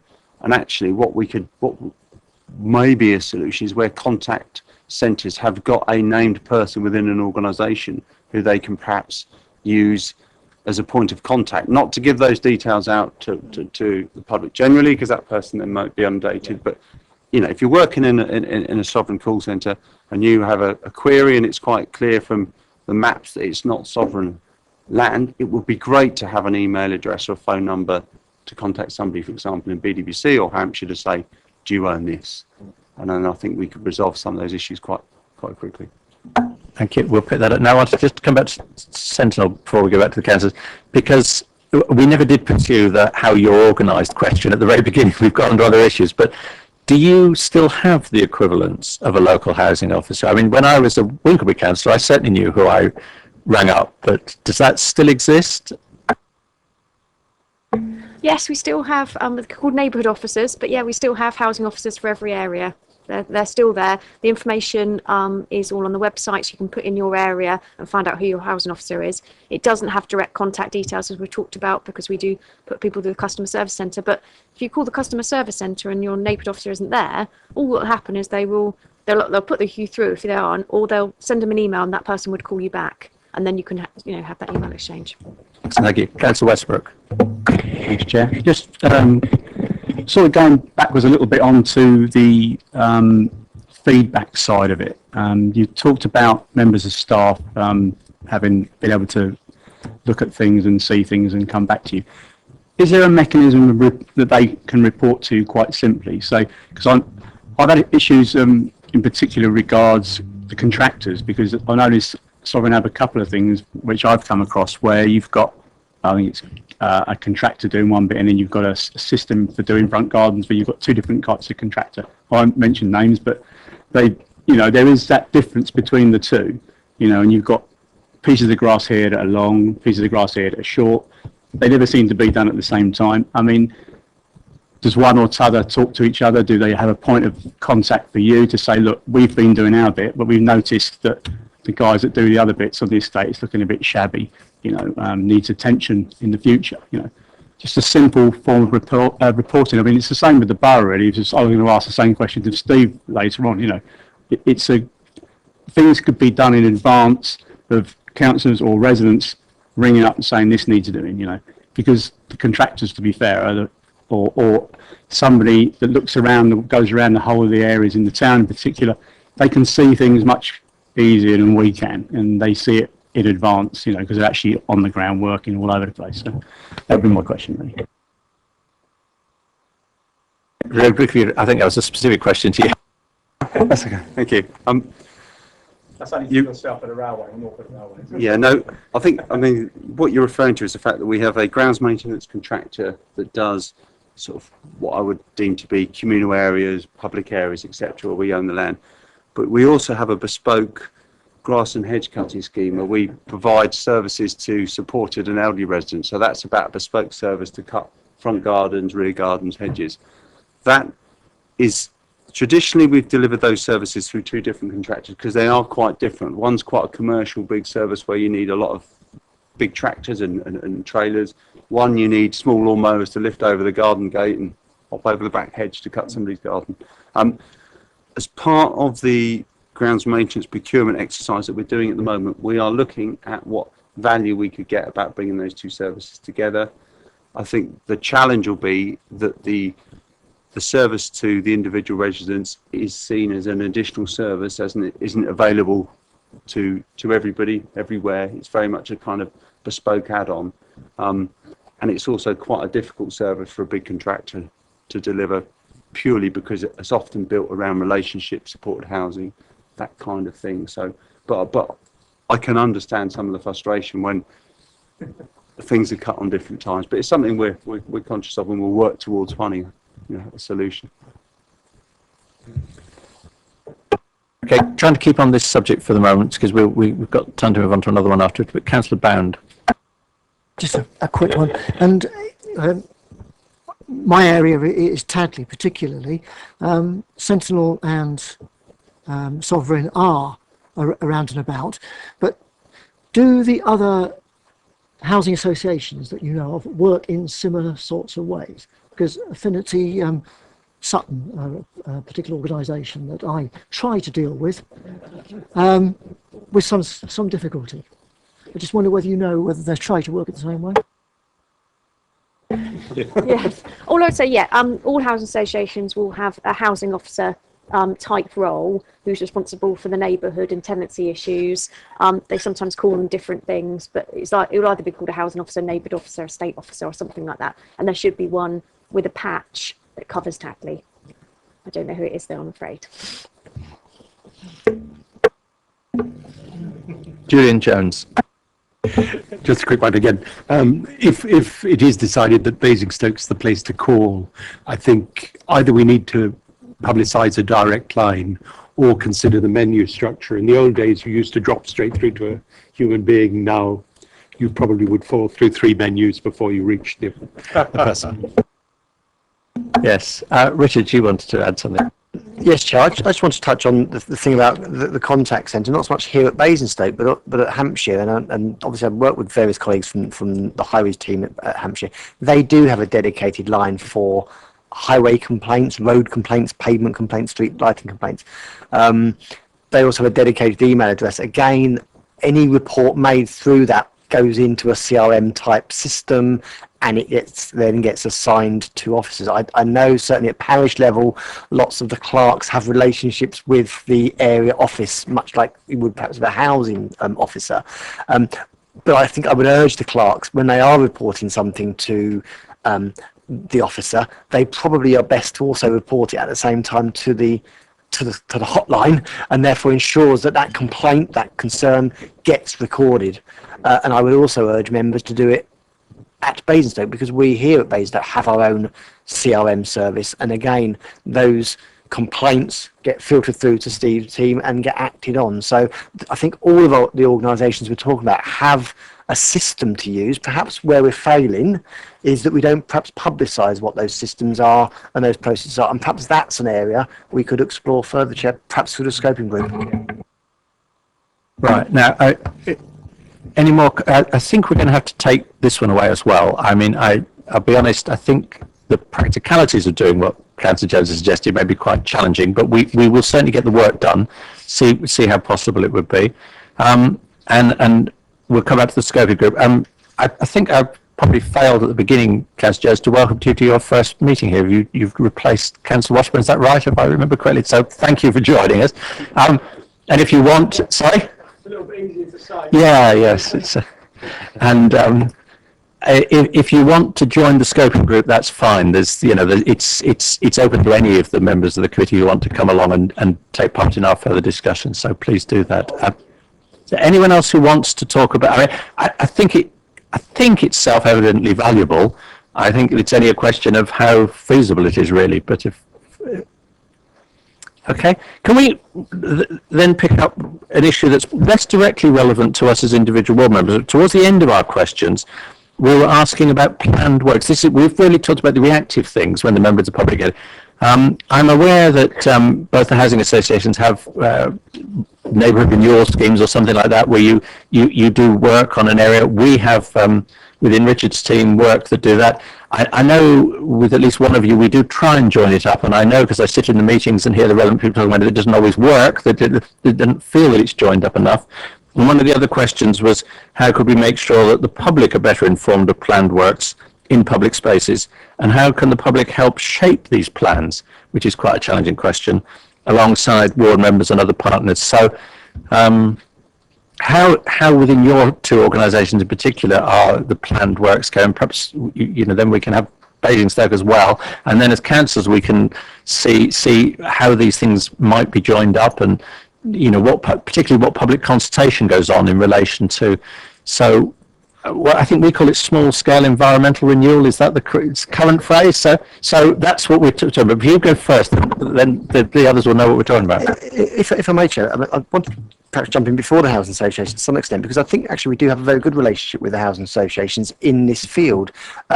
Certainly, Sovereign, I can think of conversations I've had with Luke in not too distant past about contributing financially towards, say, an improvement scheme, whether it's a parking improvement scheme, whether it's a environmental improvement scheme. And quite often we as a council are the lead for that. The association contributes to that. Sometimes it's monetary, sometimes it's other resource. And through that, the lead organisation, say, which quite often is Basingstoke, does the engagement with the public through some sort of consultation process. Perhaps where we fail is we don't, again, publicise that work, schedule that work so people can see it, so people can go to a site to view it or be made aware of it. That's perhaps where we are not as good as we could be, or could be perhaps be slightly better. With Sentinel, again, perhaps less so, but still with Sentinel, we have had a number of schemes where we've been the lead, they've been the contributor, simply because we've been doing works in that area. So I think it works. Again, perhaps it could work better, but it generally works okay. Housing Association perspective, please. Firstly, I think we just need to make sort of a distinction between plan works and what are probably estate improvements. Now, from a plan works perspective, obviously, there's something where we know we have to maintain it, and we know we have to sort of repair it, or so on. So it's something that we can budget for, whether through a sort of a cyclical annual sort of program of works. From an estate improvement, it's something that we potentially can't budget for. It's something that we're not aware of it. So we can't sort of have any capacity, any sort of money sort of set aside. I know Sovereign do it sort of slightly differently, but from Sentinel's point of view, we're always willing to to work with sort of partnering agencies to look at that, to where there's improvement. But we're probably not so good at driving improvements, larger scale improvements through ourselves. Because again, it's just a case of making sure we have the capacity, sort of budget-wise, for it. But on a small scale, if the neighbourhood officer or something wants to make any minor improvements, whether it be parking, then and so on. But it's not something we have, certainly. Just give a question on that. So, do you have schemes whereby you will do things that affect, just like paint all the garages in a particular area, cut? Have a special clean-up of a particular, because I thought you did things like that could be coordinated with. Yeah, that's the planned element of it. So it's where we know we have to do that. That repairs, general maintenance of our assets. So we talk about the garages, garage forecourts, garage painting, cyclical sort of program of works. That's something that we can program that in, and that's what we can do. Probably again, it's not something that we advertise, because it's mainly in our own areas that we fully own ourselves, or a large amount of that area we would own. So it's more coordination with the residents when we're doing the work. Sovereign, please. Thank you, Chair. There are two elements in this. There is the planned element that we were just referring to, where we've traditionally just provided maintenance, say, to garage blocks, etc. The new approach, which was referring to, is that we've now, in terms of Sovereign, got an estate improvement budget. So, for example, in Hampshire, in Basingstoke last year, we spent £355,000, and this is money which Sovereign has set aside, and the officers across the borough would bid for. So, housing officers, in terms of patch ownership, can go ahead with any scheme under £5,000 as long as they go through a proper consultation process with local residents. Over £5,000, they have to go to a small panel, and we vet and look at the work. Where there's a partner agency involved, for example, in the parking schemes where we work with BDBC, and some in state improvement schemes where BDBC are already involved, we'll generally go in, piggyback in, or go in partnership with the council. If there's schemes which we are delivering on its own, for example, Manor Cottages. I don't know if any of you are familiar with Manor Cottages. So we spent about £100,000 out there last year redoing the back gardens. They're done in full consultation with residents. It's relatively new. It's been running a couple of years. It's finding its feet. The thing that we haven't done, that's becoming quite clear to me tonight, but in also some of my other travels, is we haven't really publicised it. So we haven't given councillors visibility of some of that work that we've done, and that's on the list for us to improve and pick up on, and also giving you visibility of, actually, you could be talking to housing officers and they can be bidding for this money and carrying out improvements, that local people, yourselves, etc., identify. Thank you. Before we go back to councillors, Steve Featherson, our environmental care manager, could say something. Perhaps you could also comment on to what extent we coordinate what I think get called deep cleans, which aren't necessarily improvements as such. They're bringing things back to what they should be. Yes, thank you. I think what I wanted to say with regards to the planned works, I do feel that this is an area where actually we could all be better at working together, and I'll give an example that frustrates me as an officer deeply on a far too regular basis. That we have periodically the county council contractors will cut the sort of ring roads and things around Basingstoke. We have no idea that they're going to come in and do it. Obviously, in their tractors coming in with their flails, it turns in one newspaper into a million pieces of confetti. And then our guys, it could quite often be maybe a Friday that this operation takes place. So it's Monday morning before we can actually do anything about it. And it would be easy for me to, I mean, we've had the conversation with the county on this issue on many occasions. It would be easy for me to say that they can't get it right. But then probably we're failing as well by just not keeping on enough and making them aware of just how important, not just to us as an operations team, but to the people who actually live in Basingstoke and have to witness this spectacle, really. So I think you're absolutely right, and I think there are things that my operations team do that we are doing in a silo, that we should be finding some sort of framework to be able to say, well, actually, next week we'll be doing this. We do, insofar as, in fairness, with the deep cleans, we've worked very closely, especially with Sentinel, but also Sovereign and the rest of it, and we do coordinate their resources into the area where they've got presence, and that does seem to work quite well. So deep clean's fine. Hampshire grass cutting problem. Unless anybody disagrees, we will pick that up in the scoping group and see what we can get done about that. I said Councillor Leeks first, but I've. Thank you. Yeah, I mean, the clerk did actually put on a piece of paper that lack of communication from Basingstoke and Dean about planned works when things happen on a rather larger scale, that she gets phone calls and it sounds as though it's incompetent on behalf of the council, on Tadley Town Council. We didn't know that they were there, and so I think if you're going into an area where you're going to do larger schemes, then I think, one email to her or the clerk of that area, and one email to perhaps the local councillors would be a great help.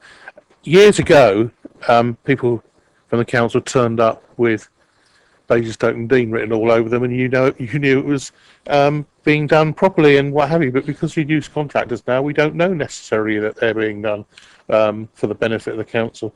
So, I think a little bit of communication. Again, what I've heard tonight is communication. Can I just cover what sort of scale of work are you talking about down to? What you light again, please. I should know. Tree works carried out between Tadley Hill and Hawkley Drive. There's quite a big amount of work carried out on Wigmore Heath earlier this month. I don't know whether it's this month or December. I can't find the date on this one. So it's that sort of thing. It would help. Let's get there. Julian Jones, and then we're down there. Okay, I guess a number of different things. The work like painting of garages. We had a case last summer where 4 garages where 3 were painted, but the 4th person was on holiday, and so they'd left a car in front of the garage. The garage couldn't be opened, so it couldn't be painted properly. So I think if we'd had notice that work was going to be done, that probably could have been resolved. And the other one, not sure that it's part of this evening's meeting, when we first complained about parking in one of our areas, we were 170th in the priorities for solving parking problems. We're now 350th, eight years later. And I've never discovered where I appear at a committee meeting to try and raise the priority of that. But of course, the result is that people park on the grass areas, and we don't know when Basingstoke and Dean will come and cut the grass areas, and so they're now having to cut around parked cars. So again, scheduling of that, and also on cutting trees, we had one where for 18 months residents have been complaining about a branch of a tree. When the contractors turned up, they cut down a different branch. Remind your borough councillor to pursue the parking issue, but not tonight during the meeting. Councillor West. Thanks, Chair. Just while we got the housing associations, I don't know if you've actually got an agenda there, have you? Page 24 of 63. I'm not saying it's your footpath because it's not, but I don't know whether you actually have footpaths under your control in some parts. You've got photo 7 there. Is joined up. You can see what's happened. It's one row of houses.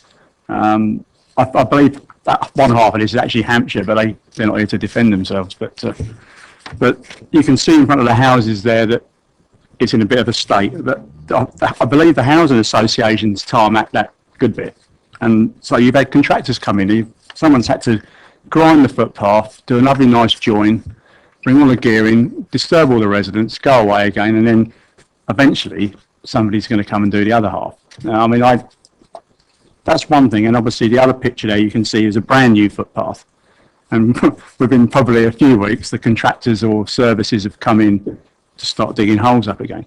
Now, I don't know whether you come across those issues and what sort of systems you've got in place to actually say, right, hang on guys, you do your services and we'll do our path the following week, and it all looks nice and tidy. I don't know. It's just a question. Thanks. I think one of the issues, and you can probably just relate to that, that particular photograph, and also if you're looking at grounds maintenance and everything else, it is different specifications and different standards, and again, how we or how other parties might sort of look at. Perhaps when they look to renew a path, might be on a very different cycle from everybody else. And unfortunately, if for items like this, I would hope that we, and probably we also get it back from whether the local authorities, or if they're retarmacking paths, they probably approach us. But it's possibly not on our agenda to do within that sort of period of time. Now, I like to think that we can be flexible with it, and something like sort of money shouldn't sometimes be an issue, but then for other organisations or for other things it might well be, and we need to do it. We might have a particular problem, so that's why we would go ahead, and unfortunately, I completely agree, it's not right, but that's probably how we get there. Yeah. Anyone want to add to that? Right. Now, I haven't written down any of the councillor names. Has anyone else been trying to catch my eye? No. Right. Well, we've gone more or less through our questions. My questions are going to be for the visitors, and including Steve, who's already raised one thing that we could do if we could persuade Hampshire to go. Are there any things you think we could do to help you that you'd like to put on the agenda while you're here? I don't mind which order you go in.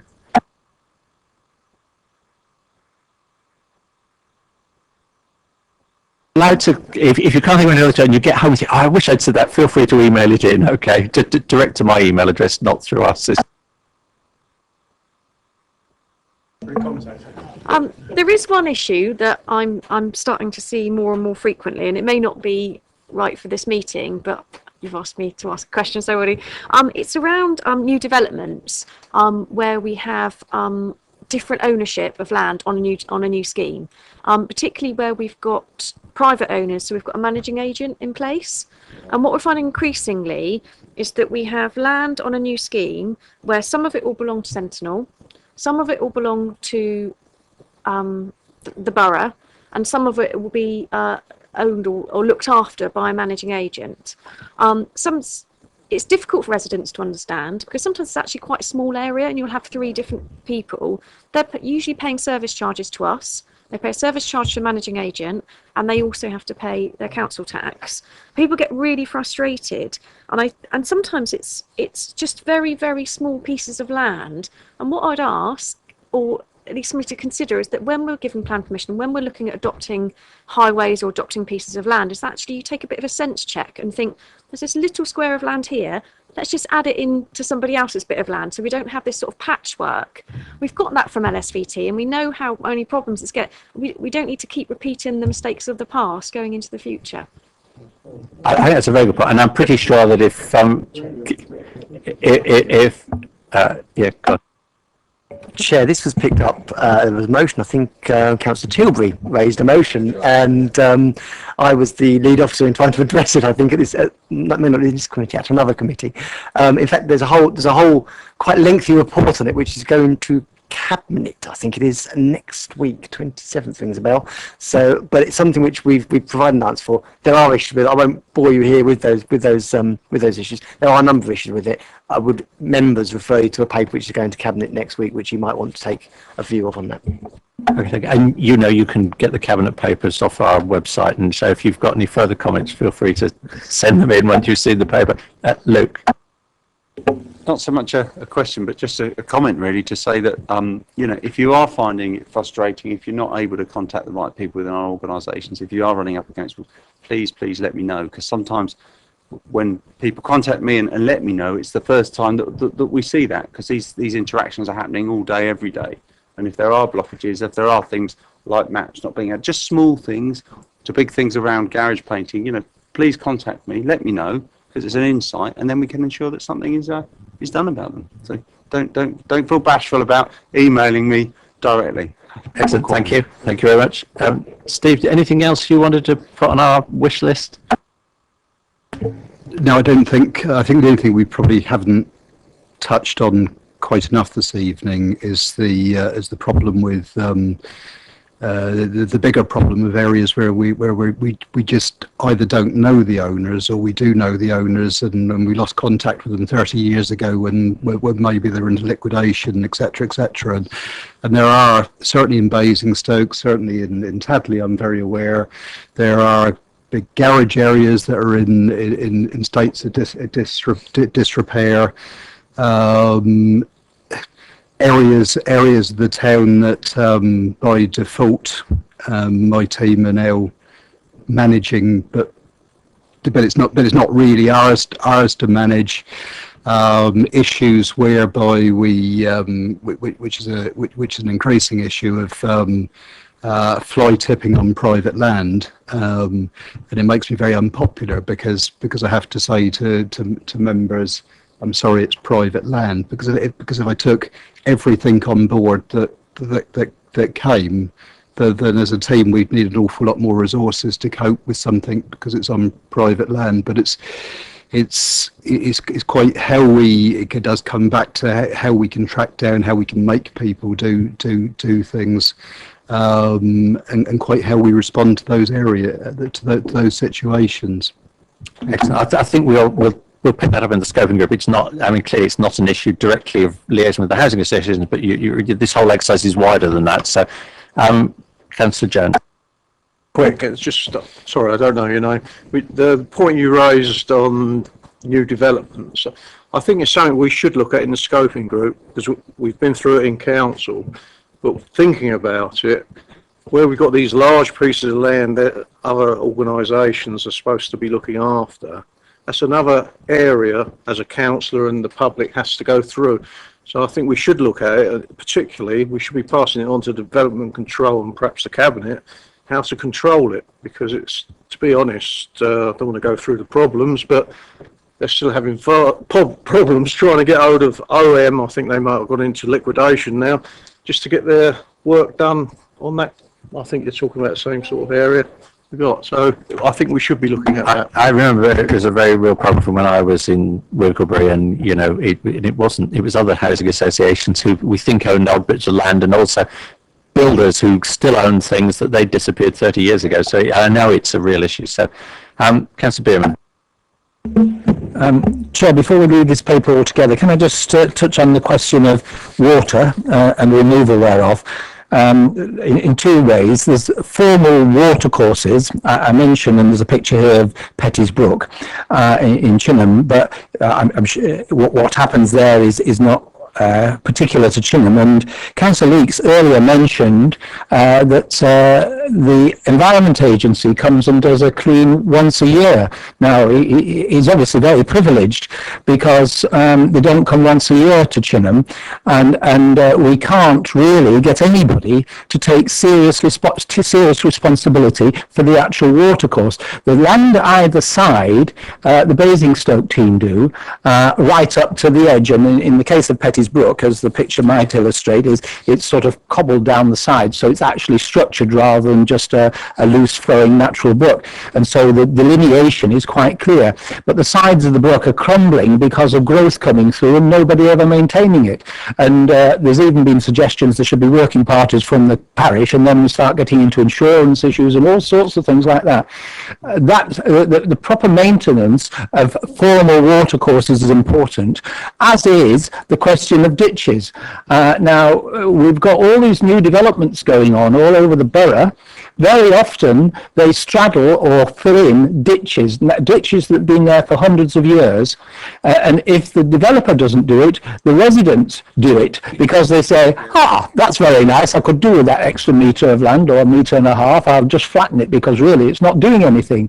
Now, if we're going to be in a position in the future where we have more flash floods, which I firmly believe is going to be the case, then we need to have proper means for the water to flow away, otherwise everybody will be like buckskin.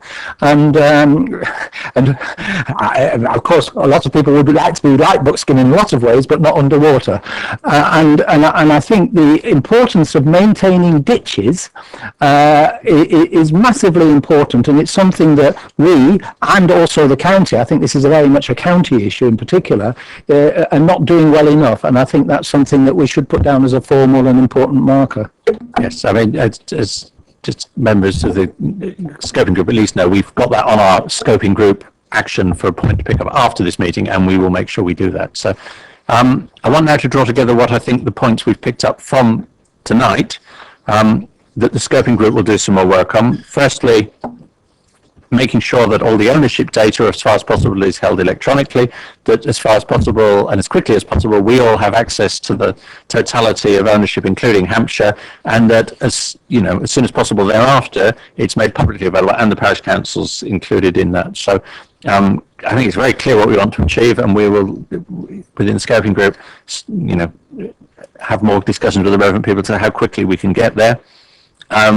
There's Councillor Tony Jones' proposal of a single point to phone in, of which would feed people the calls to, actually feed the calls through, I think, to the relevant part of all the organisations, which, as I say, I'm sure it would be really helpful if we could do it, but I think it'll be a big challenge, but we will pick that up and look at that very seriously. We will publicise Fix My Street. That should be relatively simple, I hope. We will pick up the point with Hampshire about letting us know when they're going to flail or whatever they do to the verges and spread rubbish all over our nice borough. So we'll phrase it rather differently, but we'll pursue the point. We will. I don't think we need to do anything about the new developments, given as that's already been addressed and is going to Cabinet, unless when you look at the Cabinet paper, you think there's something else that could be done, in which case please come back to us and we'll look at that.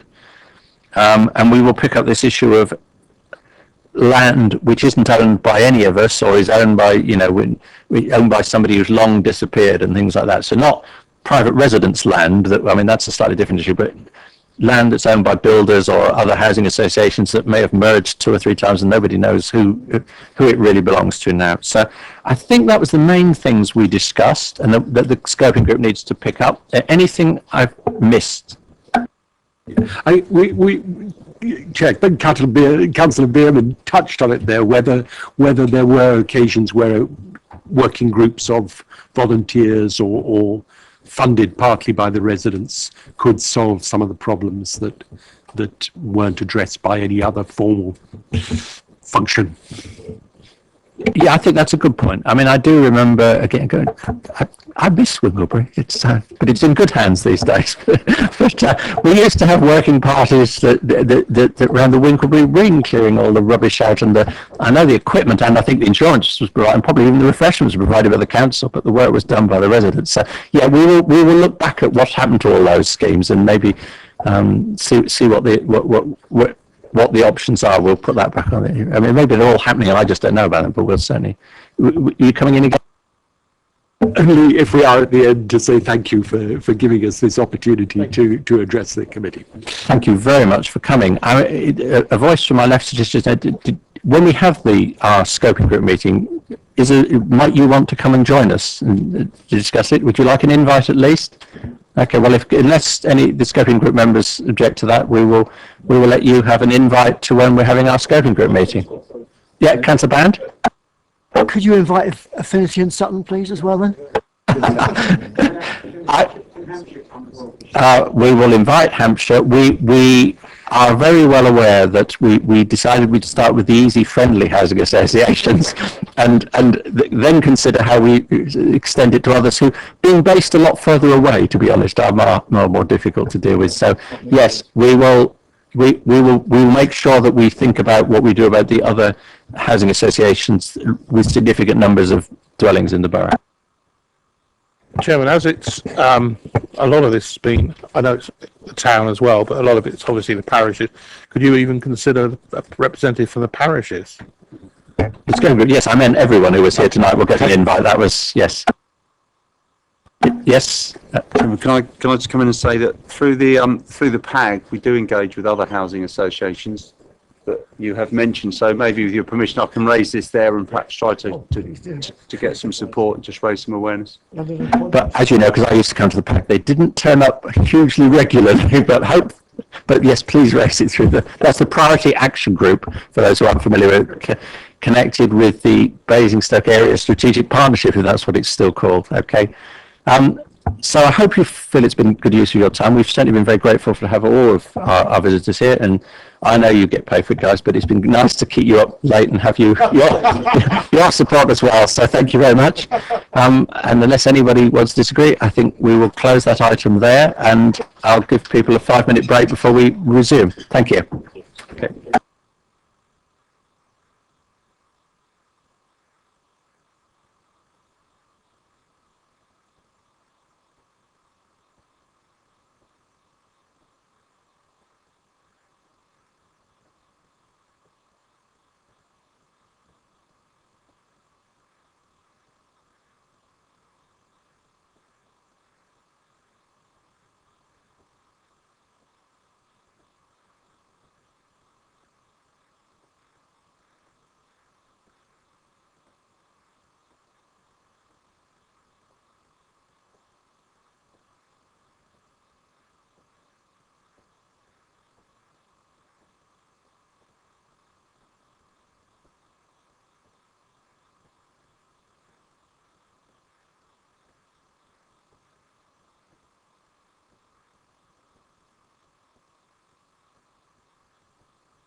Okay, I think it's about time we resumed. If we can find the missing people, please.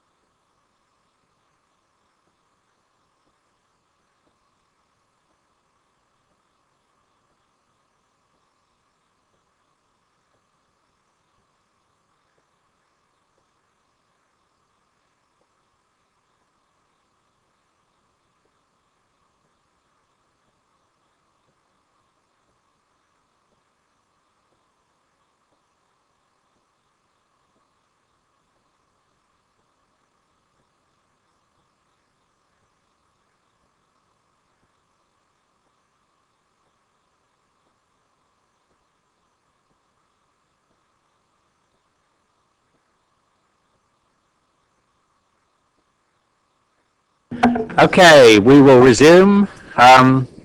We are now on to item 7, which is the verbal update on grant funding. I'm just trying to make sure everybody's paying attention now. Good. This is explicitly, I agreed this week, it's a member request, but I agreed with the purveyor of the member request that this will be a short update, a verbal update with a short time for questions. So this is just a as you go briefing, keep it so we know what's going on, not a full debate as it were. So we welcome Dawn and Mark from the commissioning team to provide us with the update. Thank you. Oh, that's it. Can everybody hear me now? Okay, thank you. Good evening, members, and thank you for the opportunity just to go through a quick update in terms of the recently revised strategic grant funding and grant funded programmes. Members will be aware that the revised programme process came to CEP back in October, where we looked at how we could move forward in a more positive way the core revenue funding scheme. The purpose of this was to provide a single platform for community and voluntary sector organisations who are looking for support from the council. We also needed to create a more transparent and accessible grant application and evaluation process, and one that responded to the recommendations that were put forward by an internal audit of last year.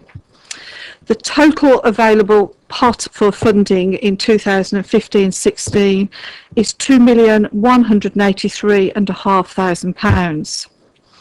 There are 2 types of grant funding available to organisations, one of which is strategic grants, and these will only be provided where the organisation's activities are recognised as specialist and deemed integral to delivering and supporting our council plan priorities.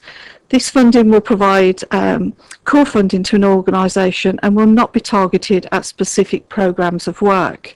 It will be for a minimum of £20,000 with no maximum upper limit and for a period of up to 5 years. The second type strand of funding is grant-funded programme awards. They differ because they will focus specifically on relevant and local activities that add value and benefit the borough's communities. And they will fund specific programmes rather than a whole organisation, be a maximum of £20,000 per annum with no minimum limit, and be awarded of a period between 1 and 3 years. For this new process for 15-16, we have received 8 applications for strategic grants and 64 for the grant-funded programmes. Of those 8 for the strategic grants, 4 of these have already been agreed by Cabinet for funding as part of the recommendations following Commissioning Outcome Group 1. And just as a reminder, those organisations were Amble Arts, Proteus Theatre Company and Proteus Creation Space, Hampshire Cultural Trust and Whitchurch Silk Mill. An additional 4 strategic grants applications came in for organisations that meet that strategic criteria, as I've just run through. And all of those organisations also currently receive core revenue grant funding until the end of March. The grant-funded programme, organisations could apply for more than one grant fund. We received applications from 64 different programmes from 35 different organisations. One of the key objectives of the new process was that the grants were made available to new organisations to apply, so that we didn't continue to just fund for the sake of where we funded previously. So of the application numbers I've just set out to you, 14 of those were from organisations that the council does not currently fund under core revenue funding arrangements. So we are really encouraged by that. The breakdown of those fundings were in respect of 17 community and voluntary sector programmes, 25 around health and wellbeing programmes, 14 economic development programmes, 5 for arts and culture, and 3 conservation environment programmes. And the total amount of funding sought from the grant funding programme from applicants is £886,000 317. I'll just hand over to Mark, who will take you through quite briefly the scoring and moderation process that we went through. Thank you very much. The scoring process that we used was that members would have seen previously in our guide for applicants, which we presented to you in October, which involved some scoring and then a moderation panel. And we were really grateful to members of the moderation panel, which included not only officers with particular specialisms around those categories that Dawn's outlined earlier, but also some people from external organisations. We had Tony Shaw, the Chief Executive Officer of Hampshire and Isle of Wight Community Foundation, and we also had Pippa Waring, who's from the Arts Council England, to help to moderate on those grant applications where they had the particular expertise. Following the evaluation, the scorers and moderators agreed that 21 of the 64 applications were ineligible for consideration of funding. The reasons for that: 13 of those applications did not score above the threshold in the application process, and members may not recall, but that was whether it was scoring 50 out of 100 in the scoring framework.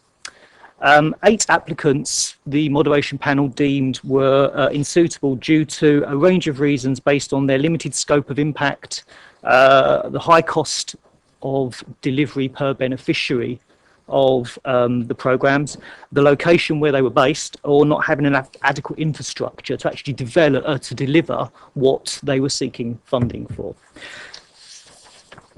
So in terms of the funding recommendations that will be asked of Cabinet in the Cabinet report and the next Cabinet meeting on 17th of February, Cabinet will be asked to award funding for recommended strategic grants from 2015 to 2020.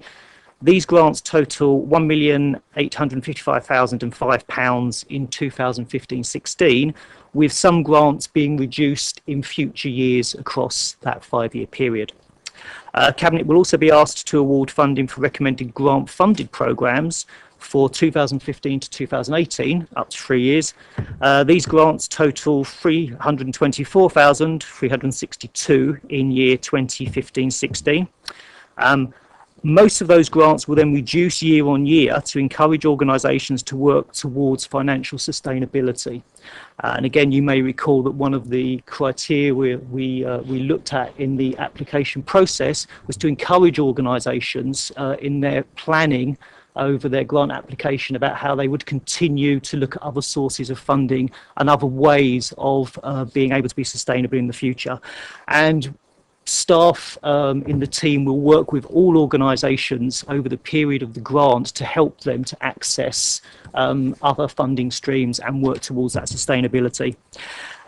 All the organisations being recommended to receive grant funding programme funds would have had to have scored at least 74 out of 100 under the scoring system. So when we had that top slicing to where the money ran out, organisations had scored at least 74 out of 100, which we were quite encouraged by, because I think it indicated to us quite a high quality of application. So in summary, of the 43 organisations who applied through the grant process, 34 will receive some funding. The early indications are that all but one of the organisations that currently receive core revenue funding from the council and who made an application will be recommended for funding for 2015-16 onwards. And in addition, 8 organisations who do not currently receive funding from us will also be recommended for grant funding programme awards. I have one very quick question, just because your 324,000 was an annual figure. That's the figure for the first year. Was the 886,000, which was the total applied for, a one-year figure as well? Yes. Yes, because some of those organisations took the spirit of what we were trying to do, and in years 2 and 3 did reduce what they were wanting year on year. Okay. Any other quick questions? Okay, thank you very much. I agree. It's encouraging that there are new good level of applications and significant number of new organisations being recommended for grants. So thank you very much.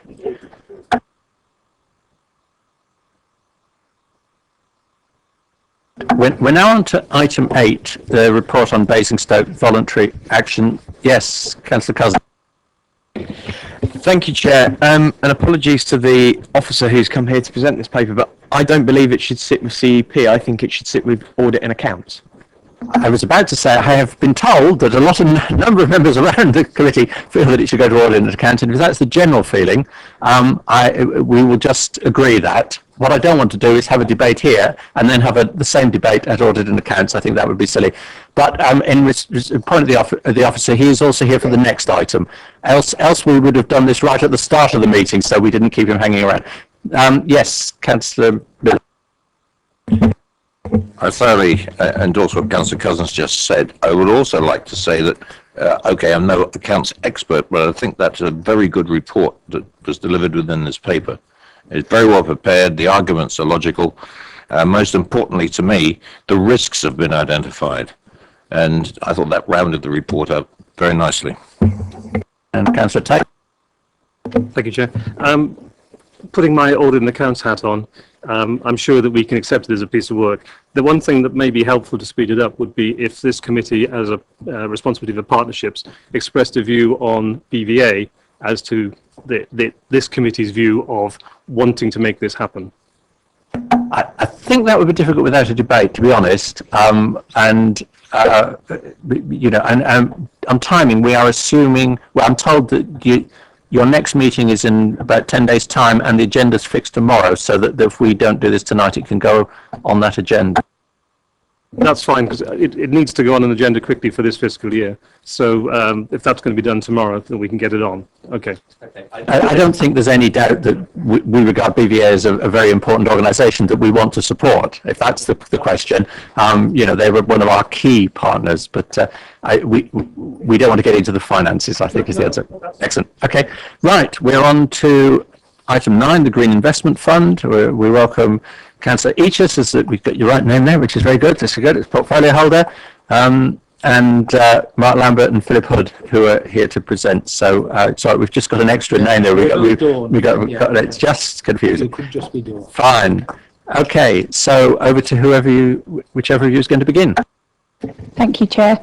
I'm pleased to be able to bring to this committee the recommendations on how we're going to utilise the Green Investment Fund. You may all recall that this was the £1 million that was put aside towards more green strategies and investments. There's 900,000 left, 100,000 haven't been set aside for building issues.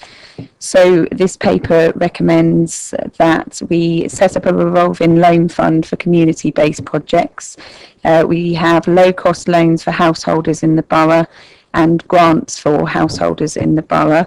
I know this member of the public spoke earlier, and I did manage to speak to him afterwards. He made the point that the council were charging interest and therefore making a return on the loans. I'd just like to make clear that we're not making any money on these loans. The interest simply pays Parity, who will administer the loans. It deals with their administration costs, but if I'm right, the council are not making any money or profit on these loans. That's not, it's subsidised. This is not the point of this. The whole point of this paper, which I hope you'll all agree is a sensible approach, is to help the residents, and especially those in fuel poverty, and working towards cutting our carbon emissions and assisting those people most in need. So I welcome your comments, but hope you will all agree it's a sensible and proactive approach to proceeding. Excellent. Before I invite questions, just to report, make sure we've got it on the record that Martin Heath did come and speak. We gave him the opportunity to speak at the beginning of the evening, so he didn't have to sit here. We're on slightly earlier than I thought, but nonetheless, it gave him a chance. And he had, after his introduction, he had 3 points he wanted. That his organisation were already aware of considerable demand. I think he quoted a figure of 280,000 for one particular bit of the scheme, which is more than the funding that's here, and I'm sure you'll pick that up in a minute. His Basingstoke Energy Services Cooperative, thank you. I couldn't read my writing. He had a comment on the timing, which was essentially that we should have been doing this years ago, but now that we were doing it, we certainly shouldn't delay, which I think that's implicit in this paper, so that's not a problem. And as the Councillor Each has already mentioned, he also thought we shouldn't be charging interest, but she's already responded to that point. So over to questions. Councillor Jack. What interest are we charging? Do we know? It's a bit open-ended on the paper, so what is low to me might be high to someone else.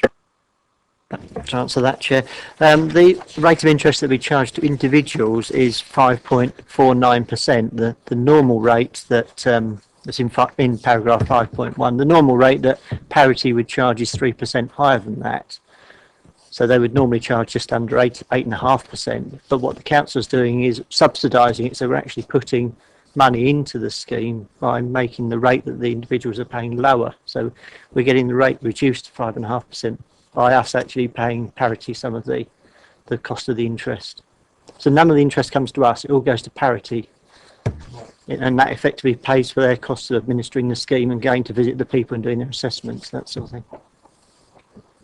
Okay, other questions? That's simple. We're all keen to get on to the next item. Councillor Bound. Yeah, I wonder how much sort of flexibility is between the loan side and the grant side. I've got a particular organisation in the Tadley area who are, their initial thoughts were for solar panels or a heat pump to reduce the cost of their energy bills, which run at £12,000 a year. They couldn't afford to pay back a loan, but it would appear that a loan is the only way forward for them. So I just wonder how much flexibility there is between loans and grants. It's a community-based organisation. The report as drafted and proposed approach is really focused around grants for householders, and we do have a separate grant scheme that June Balcombe administers through the Community Buildings Fund. So there may be scope to consider the type of improvements they're making through the budget that June looks after, which is with Councillor Regis, I think. But in terms of the Green Investment Fund, the grant is very much focused on householders and helping those in fuel poverty, and that only those that really aren't eligible for a loan. Do come back. I did think there was mention of community organisations within the paper. That's in respect of loans, yes. The grant is in respect of householders. Yes, you may make a comment. Just a quick comment. It may be something that your community centre needs to look at in more detail.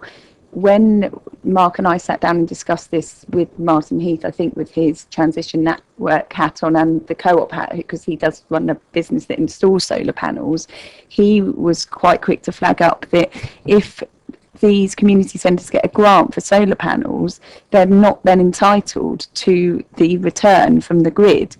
So that's just something worth, because people often, I mean, the Brookvale Centre are getting a really good return on their solar panels, so which is great, but you just need to, something that it may be worth your community centre looking into. No, absolutely. Just briefly, because the point about this is that they can't afford the pay. They would still depend upon getting the feedback tariff or whatever, or the feed-in tariff, getting it back. I mean, the whole point is that they can't afford, otherwise they'll fold. And the trouble being that if they get a grant through June's, they get a grant through June's grant funding, which they may very well fall under that category, they then need to check the point that I have been flagged up, and I've not had it checked, but I'm sure Martin knows what he's on about because he deals with this quite regularly, is that they wouldn't then get the feed-in tariff back. So then they'd have to question whether their point in wanting to do the solar panels was right in the first place. We can come back to that debate. I'm still in questions, Councillor Westbrook, I think. I'll mention it now because it's quite topical on Brookvale and their solar panels. It's on page 44 on the appendix. It's mentioning the feed-in tariff of 2,500 per annum, which I believe is an approximate figure anyway. I recently, end of the year, I went to an AGM where they, on their draft receipts and incomes from Brookvale, they've actually got, because they've been going, I think it's about a year and a half, 2 years, it's been installed and working. For the full year of up to April 2014, the feed-in tariff was actually 3,733, which is, obviously all I was going to say was it might be worth, don't quote me on that because it's only a draft one, but the figures were there and that's 50% more than the figure that's here, which I think is worth noting for future. I think Brookvale is in a pretty good location where it sits as well. It's a pretty good location south and quite a large roof space. But I think it's worth, I think if we could sort of, maybe you could get in touch with the community and sort of update it, because going forward, I think it'd be quite useful to have, as an example of it actually works pretty well. Thanks. Questions? I think I saw Councillor Cousins. Did I? Okay, fine. Any question? Yeah, Councillor. One thing, when I was going through that same appendix, I wrote something in the margin here about maintenance of the systems. These are loans or grants to whomever, householders or local communities. But that's a one-off. Is it expected that the maintenance, subsequent maintenance, you're talking about 25-year systems here, they will require maintenance? Is that up to either the householder or the community, or whatever deal they do with the provider? It's the responsibility of the householder or the community centre involved. I think we're just providing the source of finance for that, and effectively their obligation is to install it using contractors that they wish to appoint, and then to maintain it throughout the course of its life. Want to come back? I think it was a clear answer, but you can. Yeah, it's a clear answer. I've got no problem with the answer. Just that I think that a short paragraph in here making that crystal clear would be useful. Okay. Because anybody reading this, they could assume that the maintenance was included. That's Westbrook. Yeah, that's the point I was originally going to mention, that maybe you could get some data and break down the whole thing, but I didn't know how much they'd have after a year or so. But I thought it was on the same lines as that. I think it's important to, for future reference. Any more questions? Okay, well, I'll ask one. Can you just clarify, I mean, if Martin Heath is right, that the demand will outstrip the amounts in this paper, that's a good argument for getting this decision made and moving on. What happens when the money has been spent? What's the next step? Well, we're going to keep close tabs on how the money's being taken and recording the type of carbon savings we're making. But if we quickly exhaust the money, then we would look to release additional funds from the £900,000 pot to facilitate further loans. Equally, if we find it's not hitting its target, we'll look to rebalance those perhaps so it's more focused. Thank you. Yeah. So that has been a key in our discussions in bringing this paper, is that we will keep a close eye on it. So either way, if it seems that one pot's running out quicker, we may be able to agree that we can top it up because the other one's not running as quick. So it is something that we're well aware of and we'll keep an eye on. Thank you very much. Right, debate. What would people like to say? Councillor Cousins. Thank you, Chair. I like the report, so thank you very much for bringing it to our attention, and also thank you to the portfolio holder for the reassurance that the council wouldn't be making any money on the loans going back. It was just something that we wanted clarification, and you've given that to us, and in fact we're subsidising the rate to bring it down is much better for it. The only criticism that I would have is that it has taken us so long to get rounding to spend this money. In an ideal world, we'd have been around the table today looking at the second £1 million to spend. That's the only comment I have, is the pace that we've gone about spending this £1 million, or setting it out how we're going to use it. Going forward, I just want to make sure that we have consistent pace on it and that we're progressing in the right way. Thank you. portfolio wants to comment. She hasn't been responsible for this portfolio for very long, so she's been bringing it forward. She probably would be too much to say that stuff, so she's bringing it forward very quickly. I'm a woman, I want to spend this money. I want to spend it on good things. No, I totally understand where you're coming from, and we will now, hopefully. And it's about, as well, you as local councillors getting the word, assisting us and getting the word out there that this money's now available. I know the officers will work with local organisations to promote it, but I think we've all got to, it's all on us as well to put the word out there. So Beerman was first. Right, sorry, I thought everybody was more or less finished, but as it's linked with spending the money, and I'm sure the portfolio holder was not aware of what's happened, but I do have to say and put down a marker that in my term of office as mayor, I saved 43 grand, of which 23 grand was added to the Green Investment Fund.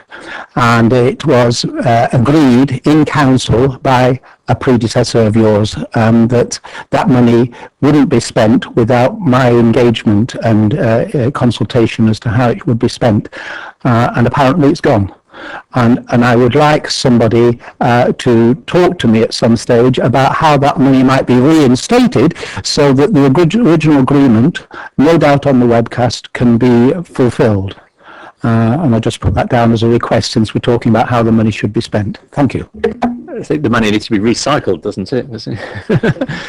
Yes, I do remember, and I'm sure it'll be in the record somewhere. And I don't know whether we need to minute that as an action point, but I'm sure it will be actioned. Right, Councillor Westbrook.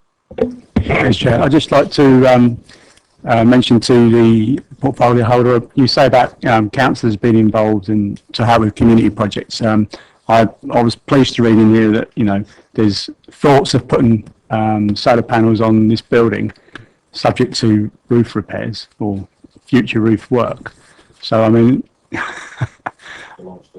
yeah, I probably goes way back, yeah, but I'm just, you know, I think it's a good idea, and I think, you know, we're doing the community bit. I think, as you know, as a borough as well, we should be looking at buildings that we've got as well. I know some of them, you know, are in private lease and whatever, but okay. I'll do a comment on that. Thank you, Councillor. So the Green Investment Fund is mainly to plug the gap for residents in the carbon emission side of things. You're probably aware there's also the Property Investment Fund, which Councillor Isaac, that's in his portfolio, and that's 25 million, and that's to do with our commercial buildings and the buildings that the council own. He's doing a great deal of work on that at the moment. It was coming as a joint paper, but we realised quite quickly that there's just no crossover. So he's dealing with that separately, and it may be, and I don't know, I don't run your work programme, but it may be that that's something that Councillor Isaac's bringing to this committee in time. So that there is work ongoing in that respect. Excellent. Anything anyone else wants to say in debate? Councillor Band, I think you've registered the point. I don't think it's probably a widespread point. I don't know whether you're trying to invite the committee to agree with something. It may be worth, by the sounds of it, having a chat with the officer afterwards about whether, you know, exactly the best way that your community association can deal with this. Thank you. So now I've lost track what we were actually invited to do, which is probably let's go back to what we're invited to do. Note the comments made by the climate change panel, which I'm sure we did when we read it. Provide comments to the portfolio holder. I think we just welcome this, and please get on with it as quickly as possible. Well, that seems to be the summary of the... Yes? Okay, thank you. Very good. Now we come to what could be the highlight of the evening, which is options for increasing the council's recycling rate. We'll have a quick change over to my left. Musical chairs.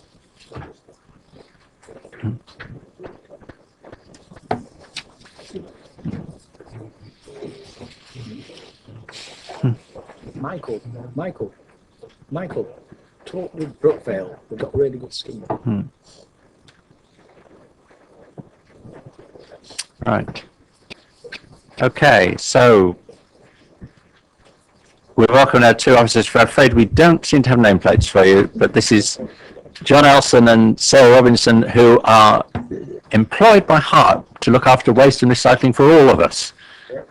So they're here to assist in this item.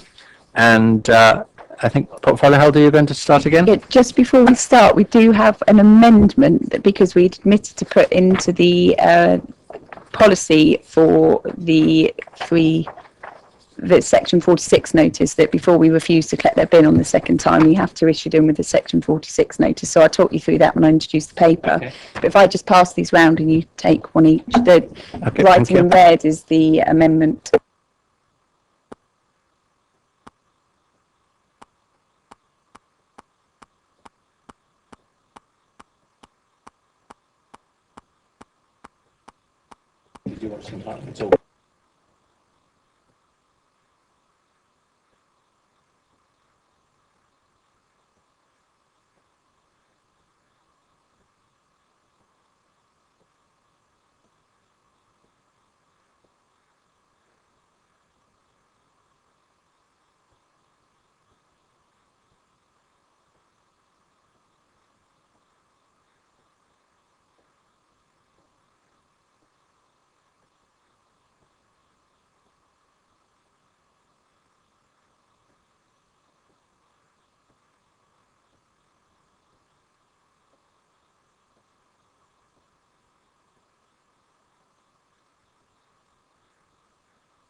Okay, the paper's been distributed. We can Thank carry you. on with the introduction. Thank you. Thank you, Chair.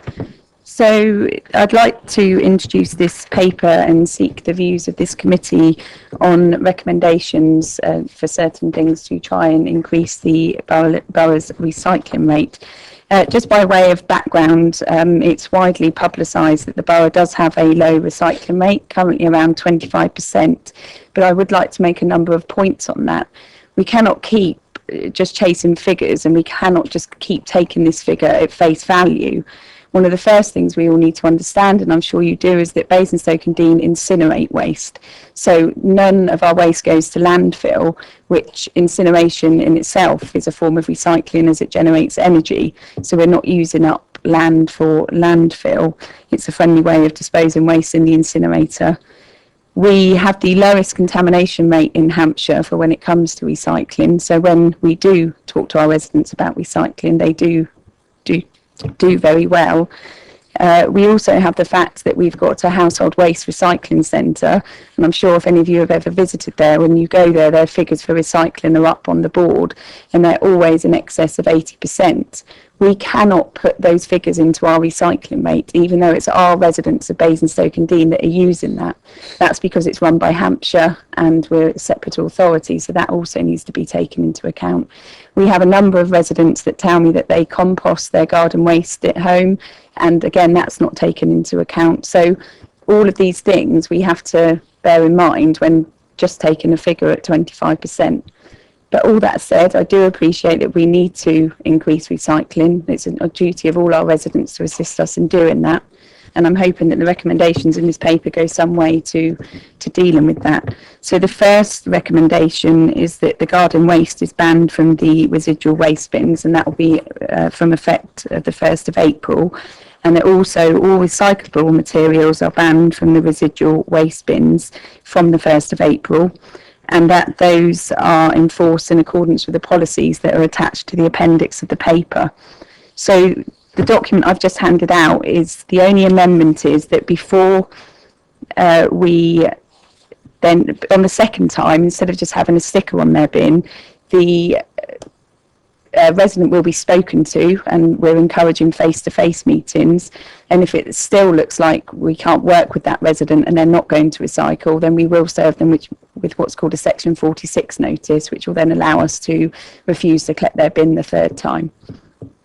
Now, this isn't to try and punish people or be heavy-handed. This is really to work with residents. We're not saying the first time you've contaminated your waste, we're not going to collect it. We're saying that we'll put a sticker on. Viola, who are our waste team, will speak to the officers in Hart, and they will then take steps to contact that resident, either in writing or by a face-to-face meeting. And as I have said, we've done quite some work, and we're hoping that we're promoting face-to-face meetings. We're going to be very lenient in the first few months, and it really is about education and working with residents. The next policy, the next recommendation would be that the size of the replacement residual waste bins that will be issued to properties will be 140 litres as opposed to the 240 which you currently have. Now, we have considered issuing them across the whole of the borough, but that would cost 1.7 million for every household to now be given a small black bin, and it's just not financially feasible in this climate. And I'm sure we can think of a lot more things that we need to be spending 1.7 million on. So any replacement bins would be 140, and any new household, all the new developments will be issued with 140 bins. Just another couple of things to mention. Some of the queries I've had since this was mentioned in the press is how will the bin men know that it's my bin? A householder pack, if these recommendations go forward, a householder pack will be sent to every single resident in the borough, and within that pack there will be stickers to sticker your bin with your house number. All new bins that will be provided after the 1st of April will have house numbers on quite clearly. So there can't be any confusion in that regard. And I think food waste has come up on a number of occasions, but we are committed to, or I'm committed to, weekly collections. And this, I think, goes far enough to keep those weekly collections, but to try and increase the recycling rates. And in the report, it's quite clear that food waste collections would, at this time, be financially impossible if we're going to keep council tax low and spend money on other more worthy causes at this stage. So I will leave it there for now, and I'm sure you all have a number of questions. Yes, members, we do have quite a reasonable time for debate because I'm sure we can go a bit past 9:30. So if we can do it in a proper, disciplined way and make the questions really questions rather than little speeches, that would be very helpful because we will have time for debate afterwards. Sorry, one last recommendation in the paper, which you probably all read, is that we have a new 140 litre glass recycling bin. Now, just to clear up any confusion, because I've had a number of inquiries about this and so have the officers, this is an or to your recycling, your glass recycling. We are not replacing the current 3 glass containers. You're entitled to the green glass containers. You're entitled to as many as you want free. They're stackable if you're not using them all the time. But if you decide that you would like a wheelie bin for your glass, then the first 1,000 are being given free, and the rest, if you need one, would be paid a reasonable price. The council are making no money out of it, of £24.20. Is it 20? Yeah, £24.20. But just to make absolutely clear, this is not us saying you've all got to have this bin and you've all got to pay for it. The free glass containers remain, and you're entitled to another free one of them if you wish. Since this went in the press, we've already had numerous requests for these extra bins, which is very positive in my eyes. Obviously, we can't take those requests until after the 1st of April, and if this recommendation goes forward. And that's it. Questions, Councillor Miller? First question is, what is the current recycling rate and how is it determined? It's a percentage of what? Because if we can't count anything going into Wade Road, that's unquantifiable, so that can't be used in the equation. If, I personally, I've got 2 compost bins, and everything that is compostable goes in there. There's no record of what I'm recycling. So I'm just wondering, what's this percentage of what, and how is that measured? Thank you. The recycling rate is measured on the total tonnage collected by the authority, less the recycling. So basically the total tonnage is made up of everything collected in the black bin from all householders, any litter that's picked up from across the district. It doesn't include fly tipping, but it does include all litter.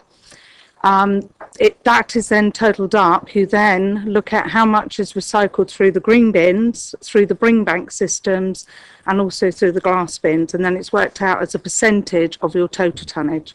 Is that weight as well? Sorry, is that weight as well? Sorry. Sorry, is that weight as well? Weight. It's worked on weight, yes. After recycling as well? Yes, yes.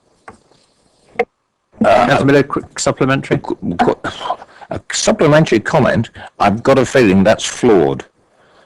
It really is, because it's not a true picture, and this low rate is being bandied around in the press when I think it's totally unjustified, because as far as I'm aware, this council, or the residents in this borough, are very good at recycling, and I mean, you know, the green bin stuff. Okay, that was naughty because it wasn't a question, but Councillor Tate. So, going to the incinerator, how or why, what tonnage goes through the incinerator which is not counted as recycled, but actually its tonnage goes, actually it is recycled because it's going off into the incinerator, and why is that not counted? Anything that's taken into the energy recovery cannot be included in our recycling rate, because the government do not see it as a recyclable system. They don't allow us to include anything that goes through the energy recovery facility as our recycling rate.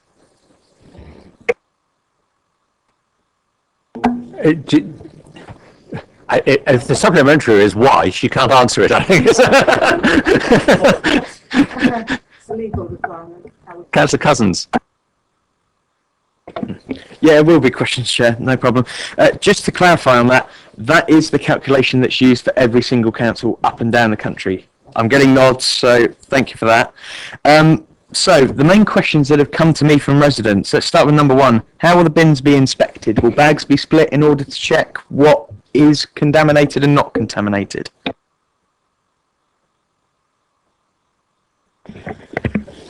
It will be a part of the day job, really. When they go round, crews, as a matter of course, will lift, if they're lifting the lids or they're seeing material going into the back of the wagon.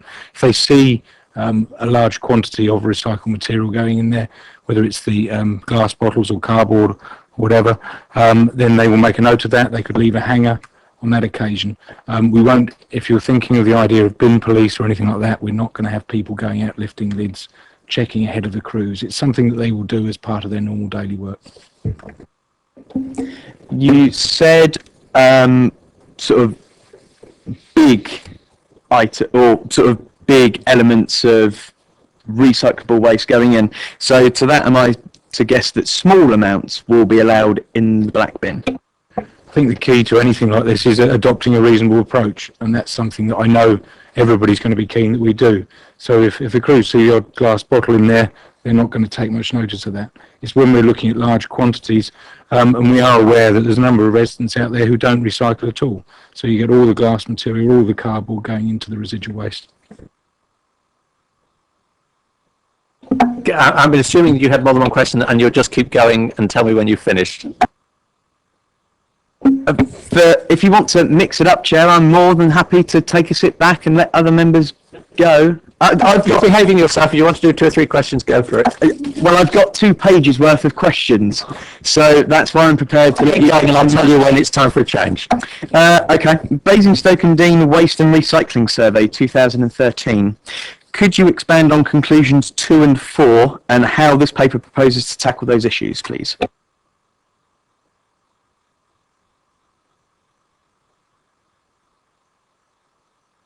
Can I just come back on one of those points? In the summary you have of that survey, there was quite a lot mentioned of garden waste. So since that survey in 2013, because of the recommendations to promote garden waste more, the officers did a lot of work on promoting garden waste. Since that report, we've had just over 1,000 more people sign up to the garden waste collection service. And so we've got just about 7,000 people using the garden waste service in the borough now.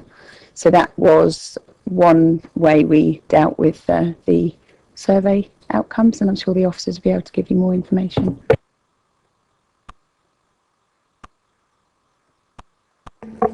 Just to add on that with the garden waste, when you actually look at the background information, and we did investigate this as a group further with talking to other residents, the garden waste service operated by Basingstoke is one of the cheapest in the county, and certainly with our neighbours.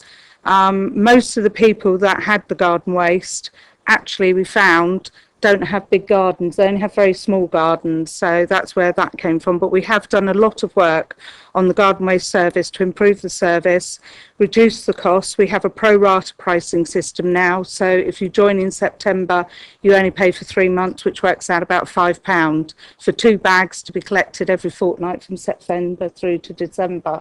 So we have made it more acceptable and affordable to the residents for garden waste.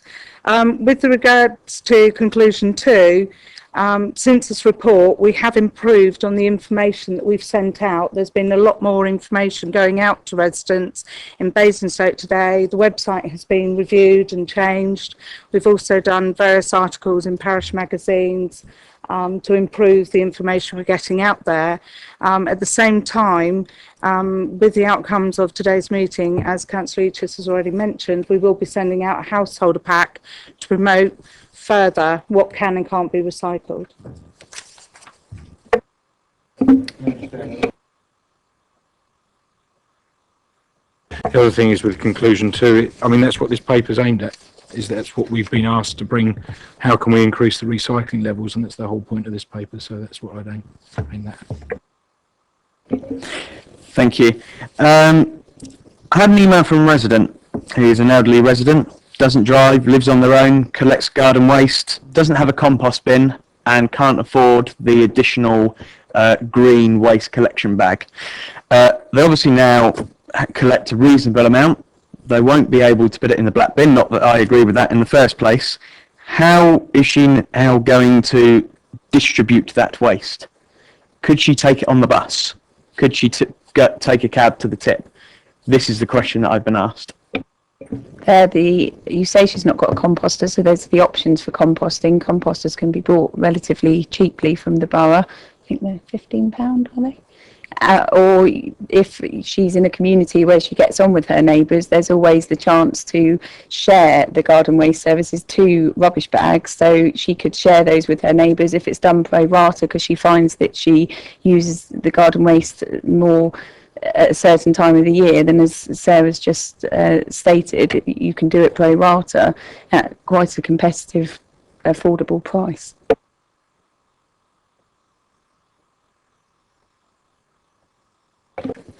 You still, oh, good. I haven't annoyed you too much yet then. Could you please tell me what policy was announced in 2009 and how it impacted on the recycle rate, please? Puzzled. Announced by whom? You presumably know who you think it was announced. Yes, it was announced by one of your predecessors, portfolio holder, and I admit, yes, it is a little bit mean of me to bring this up, but it was that we were going to check and approach people who contaminated their recycled bins. So it seems that we're recycling this policy. I was also going to follow up with what was the policy announced in 2011, and funnily enough, it was the same policy that we said that we would check bins for contamination. Now, the level back then was 23%, the rate now is 25%, so it's making very little difference. I appreciate that's not a question, so let me get it back to a question. Have you actually approached residents and asked them if they could recycle more, could they, and what they would like to recycle? Feel free to answer. There was an implied question in the previous thing, which was, has been our policy for some time. Why are we only now implementing it, if you know what I mean? And then the latest question was, sorry? The latest question was, have we approached residents about what they would like to recycle, and have we given them the opportunity to say, we want to recycle X, Y, Z, give us that opportunity to do so?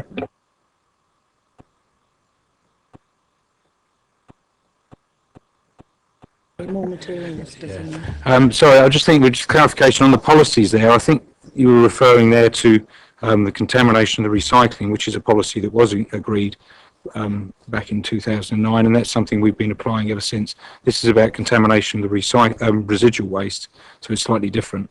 And it's worth, on that point, just clarifying that we actually do already operate a number of bans.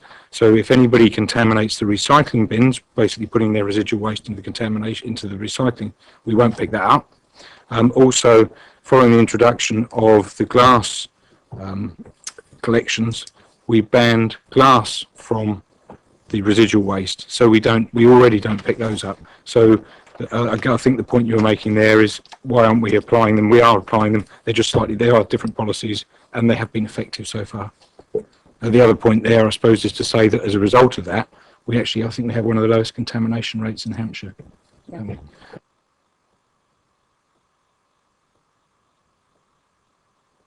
So the other question was, have we asked people what else they'd like to recycle? Colleague says that we did ask people what other things they might like to recycle. The key thing there is, I think it's all about the way we recycle is not asking people what they want to recycle. It's about trying to do it in a sustainable way. You hear a lot of news, and that's one of the things with the recycling rates. You hear a lot of information banded around about high recycling rates. But if you can't recycle it sustainably, then it isn't worth recycling it. A lot of authorities that have high recycling rates are sending their waste to landfill. Well, if we're sending it to incineration, things like some of the plastics, there's no environmental benefit in recycling, and it makes a bit of a mockery of it.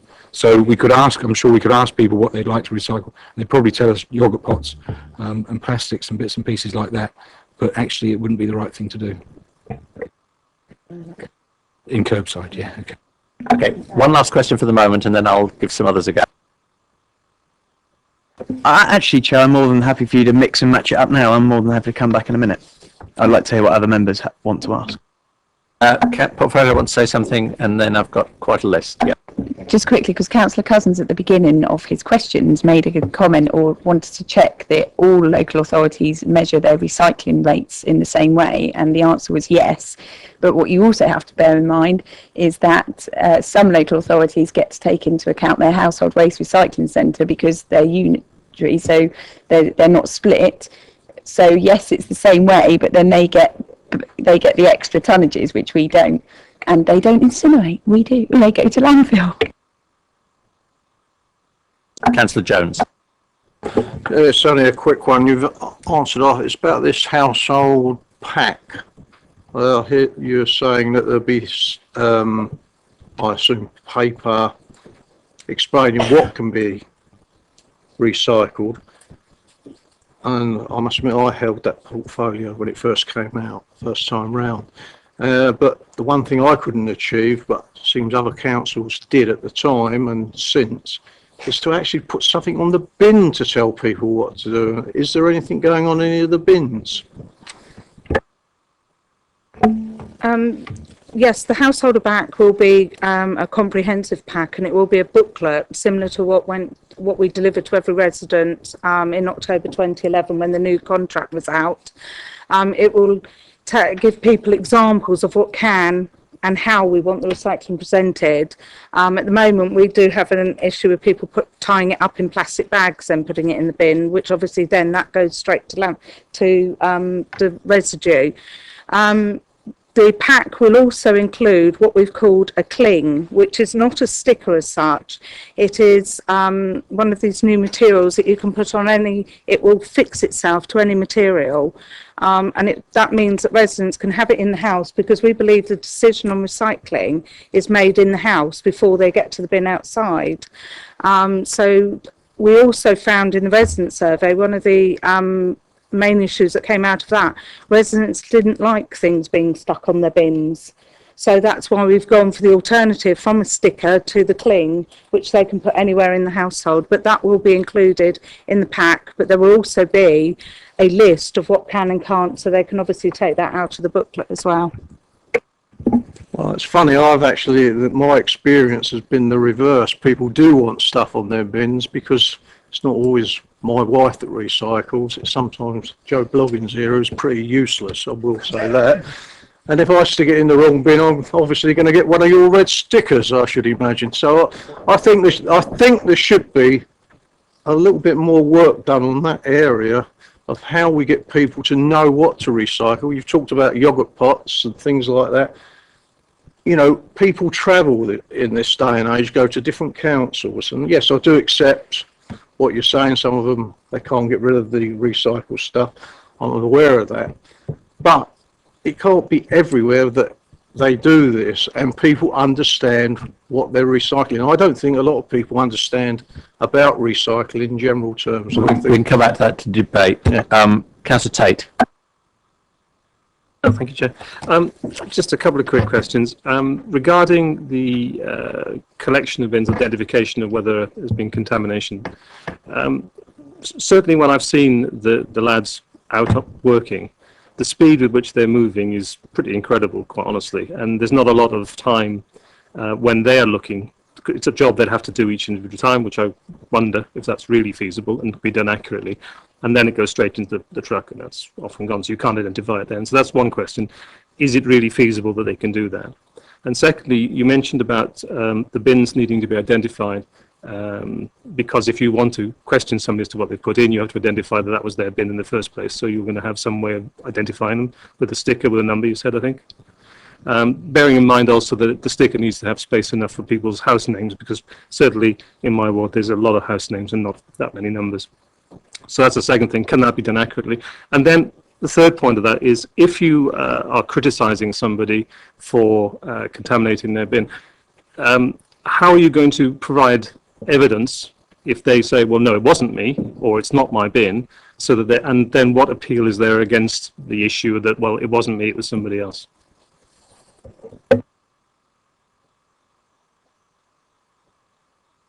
Yeah, as far as it's really feasible, I think if you were expecting us to have 100% compliance, I mean, if we were really taking this seriously, then I don't think it would be feasible. We're not expecting Veolia to put additional work into this. This is something you pick up as normal practice. We do get feedback from Veolia. We're just in the process of introducing a new computer system, actually, which links straight through to the contact centre here, and that will provide real-time information. As the driver goes through, he'll actually be recording things like the bins not out, and if there is any problems, certainly with recycling, with contamination of recycling, they will take photographs, and that's automatically emailed through to the contact centre, so we've got that sort of information. The easiest way, the first point, I think, with any of this would be to take the data. There's just a lot of people, I shouldn't say a lot of people in huge numbers, but with the size of the borough that you've got, 70,000, still a reasonable number of people who don't put their recycling bins out, who don't recycle at all. So that would be the starting point. You've got the obvious ones. If there's glass in the bins, then that's quite obvious. When they empty it, they can hear the glass rattling. But with the other ones, we could start with something like those we don't see any recycling bins. Then I think it would be quite easy just to check those bins. Stickers and numbers, I think, again, from that sort of side of things, if people need additional stickers, I mean, if we need to produce larger ones, my only thought with that is I would think most of the house numbered roads are probably where it's quite clear where the different properties are. I would think confusion between bins is probably not an issue there, but if it does become a problem, I'm sure we could look at bigger stickers in a certain situation. And I think the photographs cover the evidence bit, so that's the way they'd pick up on that. Questions continuing. Councillor Bound. Thank you, Chair.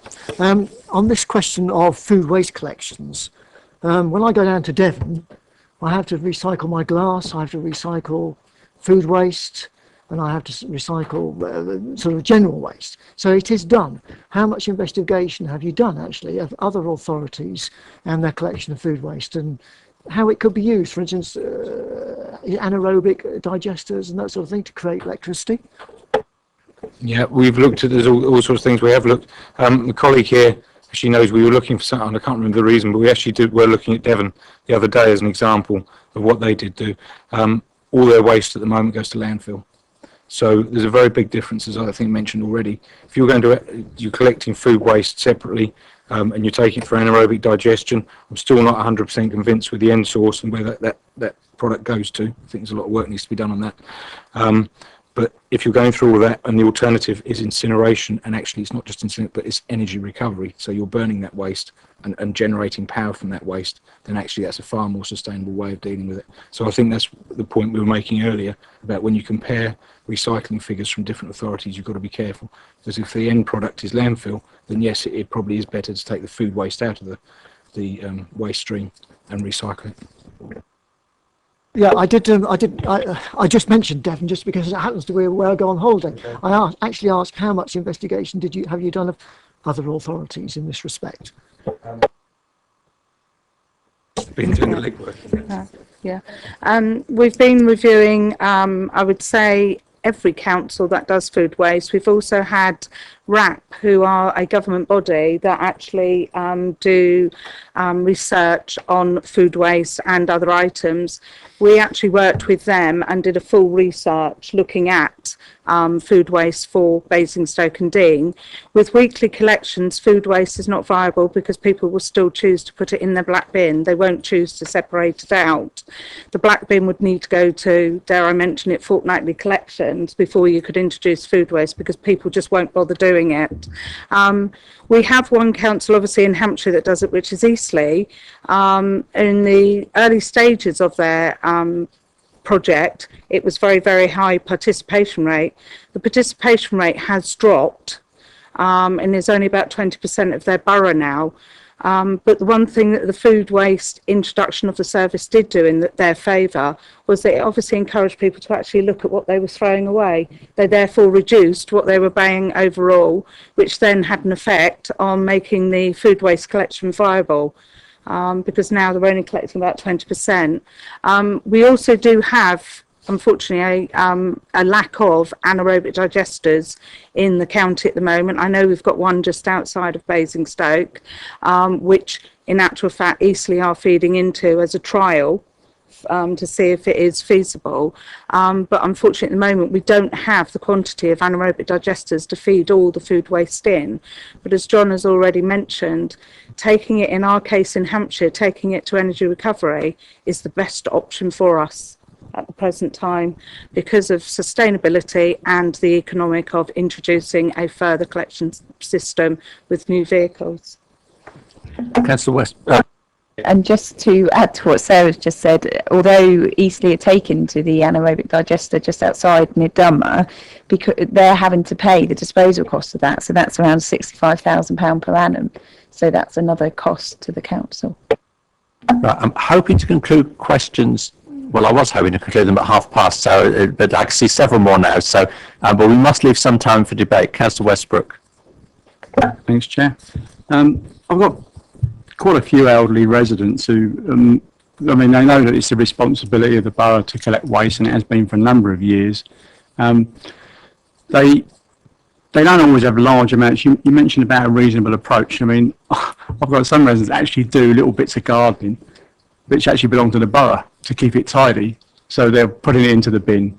They're not large amounts. And you said when you talked about recyclable cross-contamination, are you talking about a reasonable effect? Because there's a lot of people with very small gardens as well. That was my first question. And my second question, I lived in Swansea for a number of years and they've got excellent facilities for recycling all sorts of things, including food.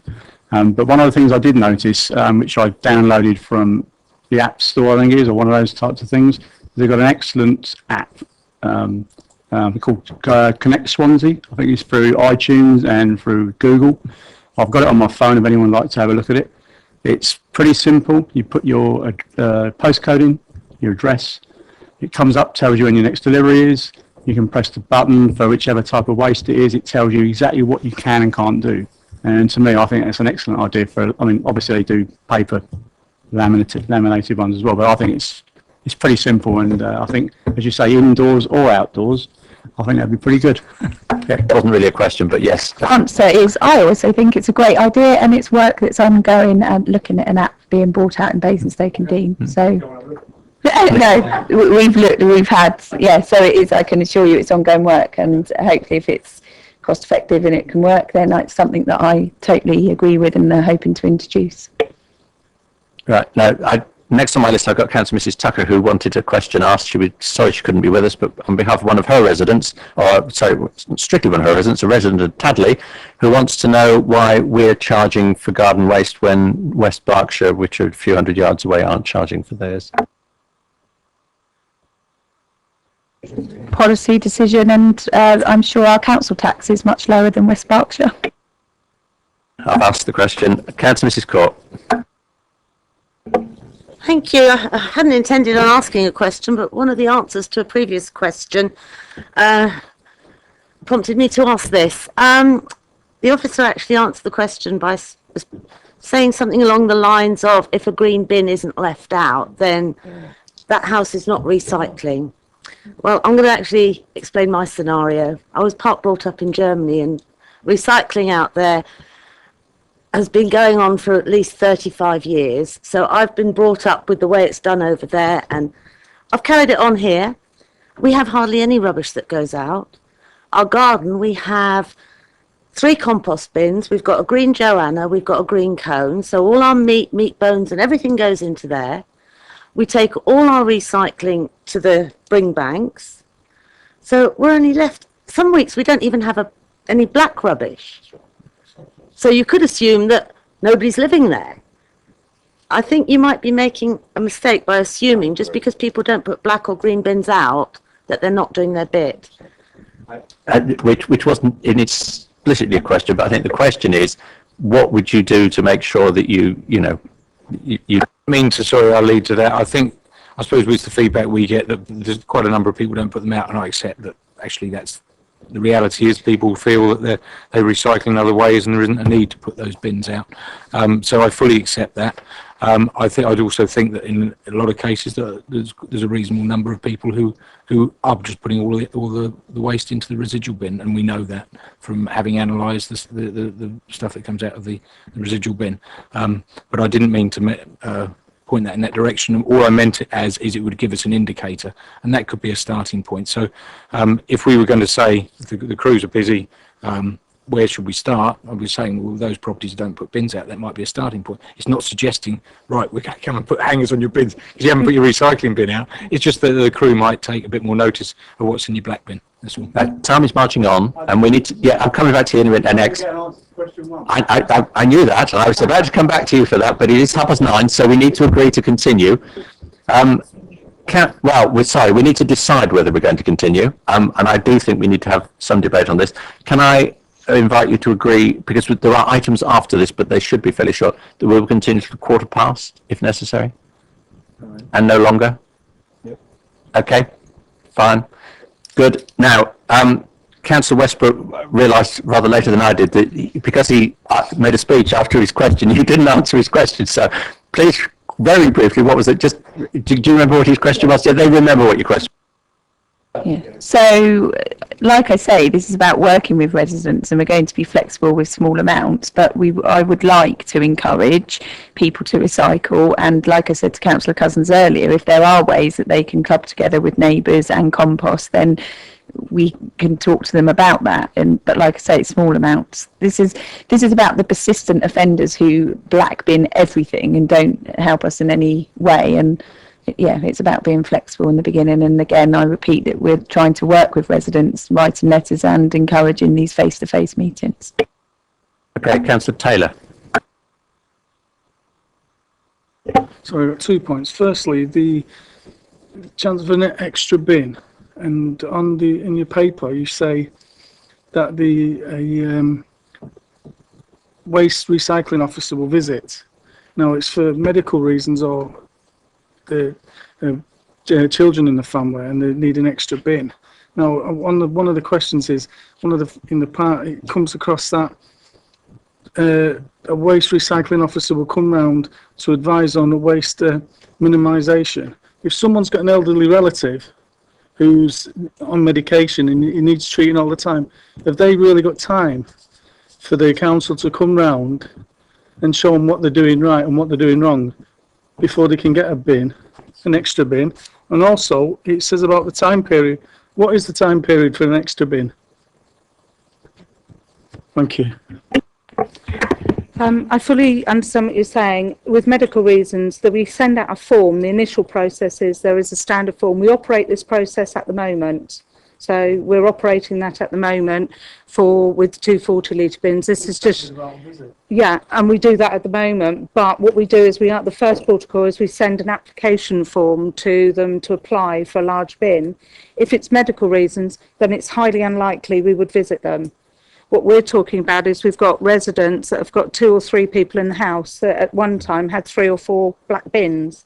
That's what we're trying to deal with. For medical reasons, yes, we appreciate, because the change in legislation from medical waste being classified as clinical waste, which it's no longer, it can go in the black bin.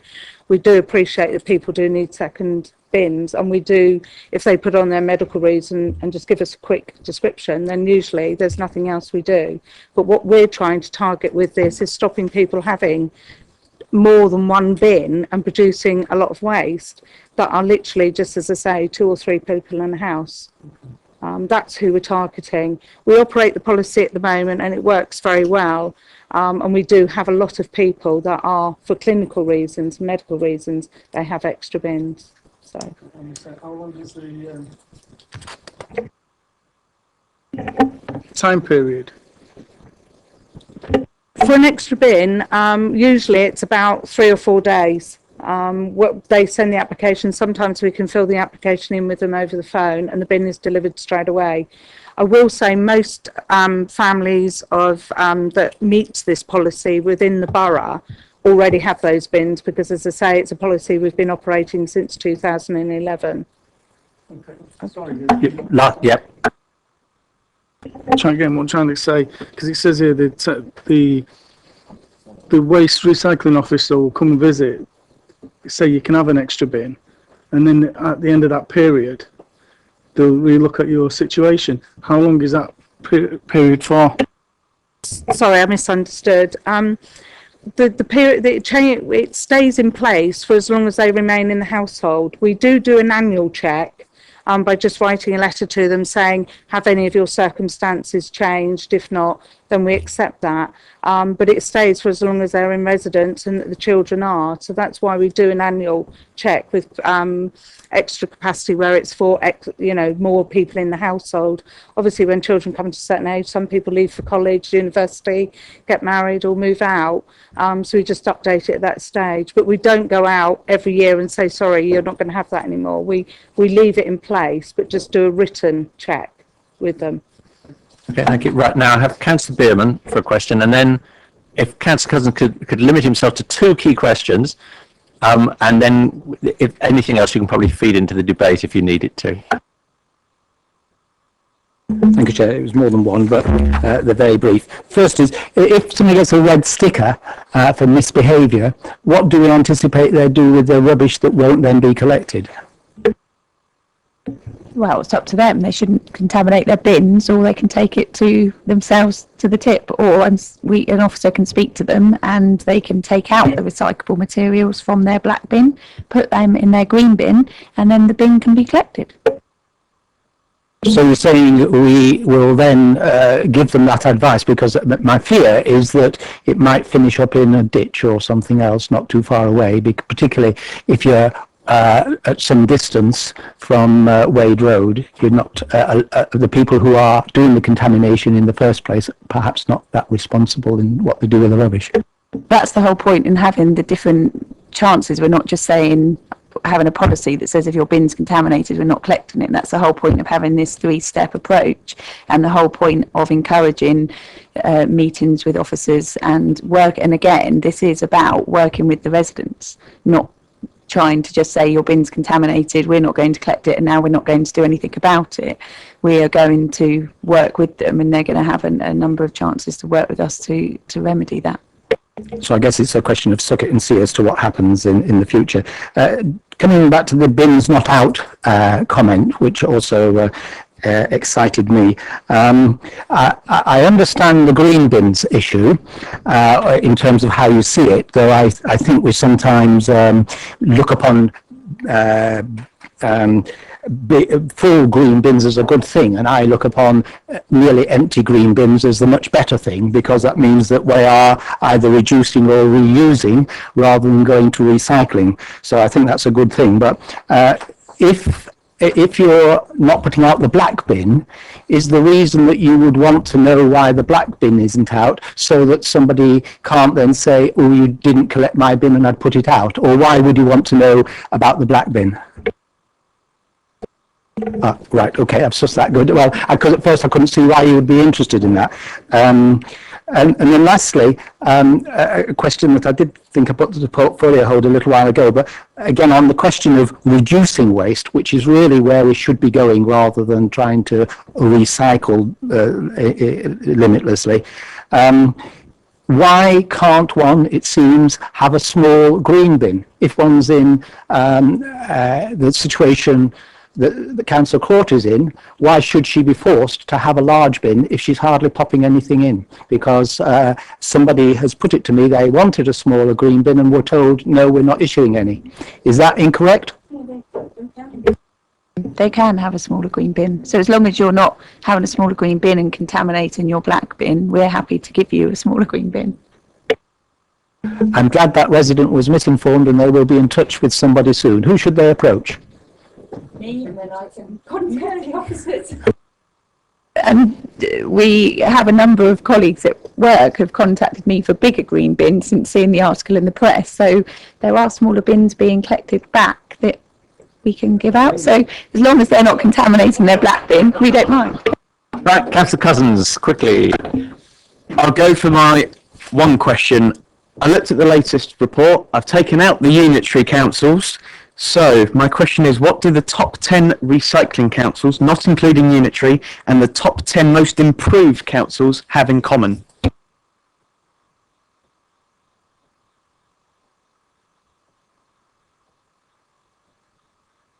Given it's late, I'll let you give us the answer. It is weekly food waste collections. The reason why I bring it up is that I bring it up in debate. Okay, thank you. Now, time is pressing on, so I want to structure the debate in a particular way. Will you please look at paragraph 4.1 of the report, which is the options analysis. For those who were scrutiny last night, we're very keen to make sure we have lots of options.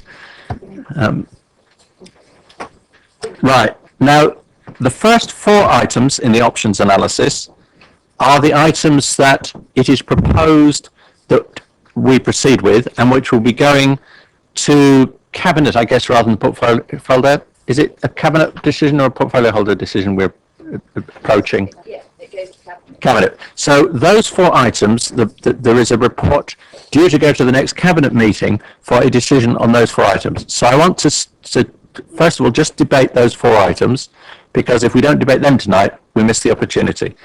Then I want to have a debate on items 5, 6 and 7, which are the things that have been considered in here and not proposed. And if we don't get to them tonight, we will come back to them at our next meeting. Because, yeah. 1, 2, 3, You're not on. Haley. Sorry, so the recommendations are 1 to 7, aren't they? Sorry? No, he's only going to debate the first 4 now and then come back to it. That's what he's saying, isn't it? Paragraph 4.1. 4.1, yeah, it's late. But yeah, so we will debate 1 to 4, because if we don't do that tonight, it'll get to Cabinet without the benefit of our input. If we have time, we will pick up 5, 6 and 7 as to whether people think we should be doing them, even though it's not proposed to do them. And then after that, we can discuss anything else that people think we should be doing that isn't in the paper at all. So, debate on items 1, 2, 3 and 4. The proposal is that we proceed with them, I think all from the 1st of April, is it? They're all the same start date? Any comments on that, please? Yeah, Councillor Jones. Item 2. I was here when we originally done the wheelie bins all those years ago, and that was one of the selling points, a small amount of garden waste going in there. It's not causing pollution, it's being recycled through regeneration, it's being burnt. There is people out there who can't afford to spend money on these green sacks. Most people can, I should imagine. But my view is, if that is part of what we should be doing as a council and we haven't got the money, we should be looking at whether our council tax should be covering some of it. So I would be voting against that. Thank you. Yep. Any more comments? Yeah. Yep. Come on. Number 4, if you actually read the report, it's only reducing the residual waste bins from 240 to 140 litres on new properties, I believe. It's And replacement bins. And replacement bins, yes. So if you've got a 240, you keep the 240. It's just not clear from that one liner. That was all. That's the only comment. Yeah, no, that's clear. Just to come back, Chair, on the garden waste issue, I'm just being told by the officers that the garden waste causes issue at the Energy Recovery Centre, and we are not meant to burn garden waste at the centre. So that's one of the reasons for banning it in the black bins as well. Councillor Jones? Well, it's a pity all those years ago we was told the exact opposite, because that was one of the major selling points. I know we can't change things the way they are, we've got wheelie bins, but in those days we had dustbins. And we used to, our people used to go round and collect them. And at the time, the big stink was, well, I'm dragging it to the front of my property and you're emptying it.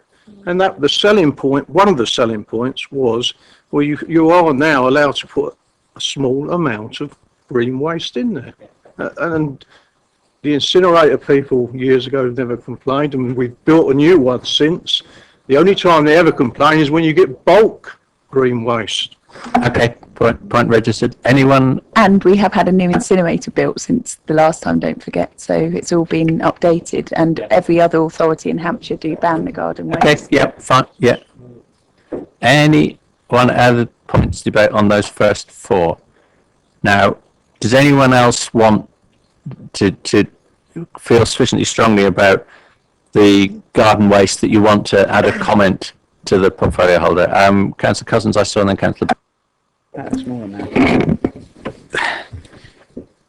I'm with Councillor Jones, which is I would not be recommending recommending point two. The reason for that is if we're asking people not to put something in that bin, surely we should be pushing them down an avenue which they can recycle that element or distribute it in a different way, but we're forcing people to now pay for that previously they haven't had to.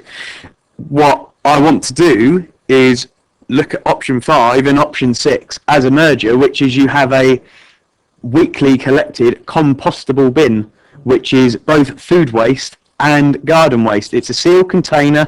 Lots of councils do it.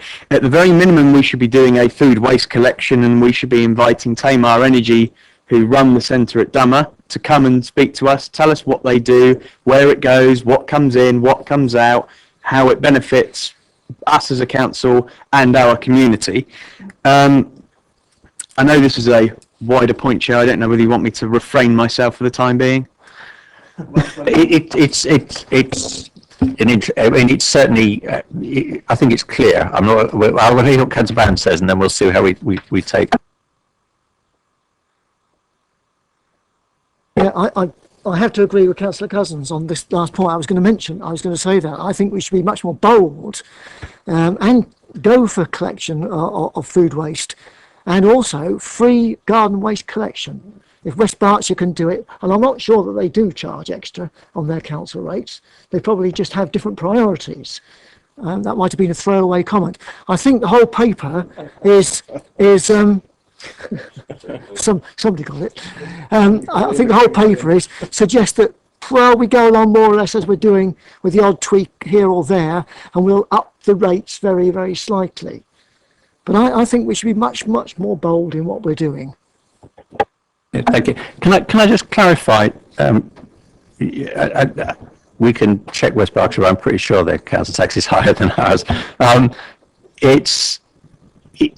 I thought that technically garden waste was already banned from residual waste bins, and we're just actually going to do something. So this actually isn't, in one sense, a decision. So tell us, what will the difference be between what the situation is today and the situation on the 1st of April if the portfolio holder makes the decision that's... At the moment, we're not really enforcing it when we should be, and this recommendation means that we are going to be properly enforcing it. So, and going back to what the councillors have said about the green waste and the food waste, to do it together would be even more expensive than what's been costed in the report, and also we then have to come out of Project Integra that we're part of, because we're not chasing recycling figures. We do what's sustainable, as the officers have said throughout. I mean, given that we are E for environment in the middle of our committee name. I do think we should have a proper debate on that. I'm sure that the finances are important, but I don't think we should have a proper debate on that at 10 to 10 at night. So I don't think we should, we're not going to have a proper debate at 10 to 10 at night. So, I mean, if the committee are content or prepared to go along with it anyway, I would reprogram, I'm sorry, it would mean you guys coming back, reprogram that particular thing. Do you want to talk about a recycling reward scheme as well? Or are we all content to let that drop? Do we just bring back the issue of the food waste and garden waste at the next meeting? Because I suspect, from what I've read, that the enforcement point probably all needs to be kept together. And I think strictly we probably are in breach of, we could be in trouble for not enforcing it at the moment. And I think it was probably Councillor Westbrook's question, but it was certainly a question from down there.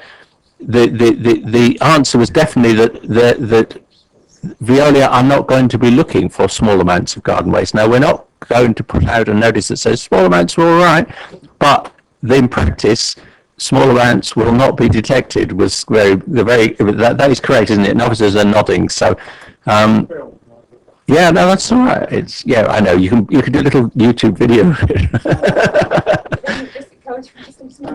No. So, right, Councillor. Thank you, Chair. I just want to reiterate my opposition to option 2, which is the banning green waste of residual bins. I want that recorded on the basis that I want us to look at a wider range of recycling material. So when you want to look at the introduction of a food waste collection service and free garden waste service, I actually want us to have a look at what more could we recycle. So, the yogurt pots are an issue. I want us to look at, can we recycle yogurt pots? What's the hows and wherefores of doing it? It might have come before, but for a new councillor like me, I haven't seen that paperwork, and I would like to see it. And things have changed since last time it's come through. Yeah, okay. But I would like a wider spectrum. I think we can certainly record a comment that a number of councillors, and then, I mean, we can quantify the number if necessary, but certainly a number of councillors do not support the banning of garden waste or the enforcement of the banning of garden waste from residual waste bins until in the absence of a free garden waste service. I think is what you're saying. That you think if it's going to be banned, then the garden waste service should be free. And we will come back to a discussion of the food waste and the garden waste at the next meeting, unless I hear some very convincing reason why we shouldn't from my left. The yogurt pots is a more difficult issue because it has been considered on numerous, and they're recyclable at the bring banks, which isn't quite the same thing, but yes, but I did say that the sort of stage 3 of the debate would be, did people want to raise any other proposals that aren't covered in this paper at all? And that, I think, probably comes under that category. Do others feel you want, I mean, if it's coming back next time, a brief note on yogurt pots and how much, why we don't do them would not hurt, I think.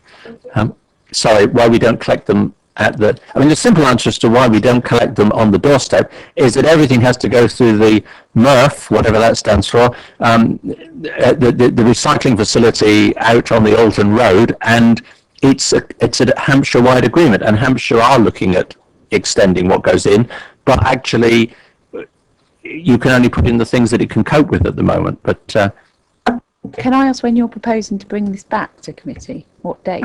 The reason I ask is because Project Integrate are doing a lot of work on plastics at the moment. We have meetings in February where all data is being collected, and it would be better for you guys to have that. So I'd rather not rush it to make sure you have all of the proper information. Next meeting is the 11th of March. We could do this in steps. I mean, we could look at food waste and free garden waste, because it's already in the paper, isn't it? We could have that debate at the next meeting.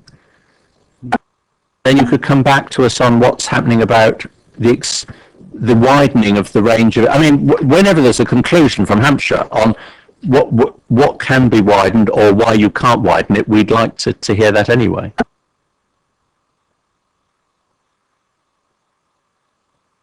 You want a report from me on the food waste and garden waste? Or a presentation? I think or... this could be, what's in here could be repeated as a short report, Yeah, I but think. as I've said, and what John said, is that the options that Councillor Cousins has suggested, having one bin for food waste and garden waste, there's a whole lot more to that, and that's not what we've costed here. Okay. So if we are, it's just whether you want a presentation or a report or... We would certainly like a report. We always welcome a portfolio holder. An officer at least would be helpful, but you're right, if doing them together is an option that hasn't been considered, can you, but you do have some data on it, can you put something together for the 11th of March for us without bringing the whole system to a halt?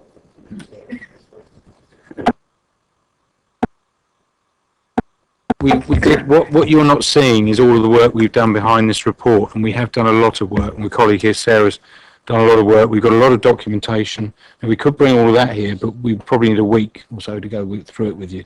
If you've got that time, then we're happy to do that. But no, but we can, so we could bring the information back. The one area we possibly haven't looked at is the combined collections, because we know there's a huge amount of work involved in changing the infrastructure. Can I say, are we okay that next time we just look at food waste collection service, free garden waste collection service, and a combined service? We'll look at the three, those three, with a report that covers those three, and we'll give it proper time, which we should be able to. Councillor.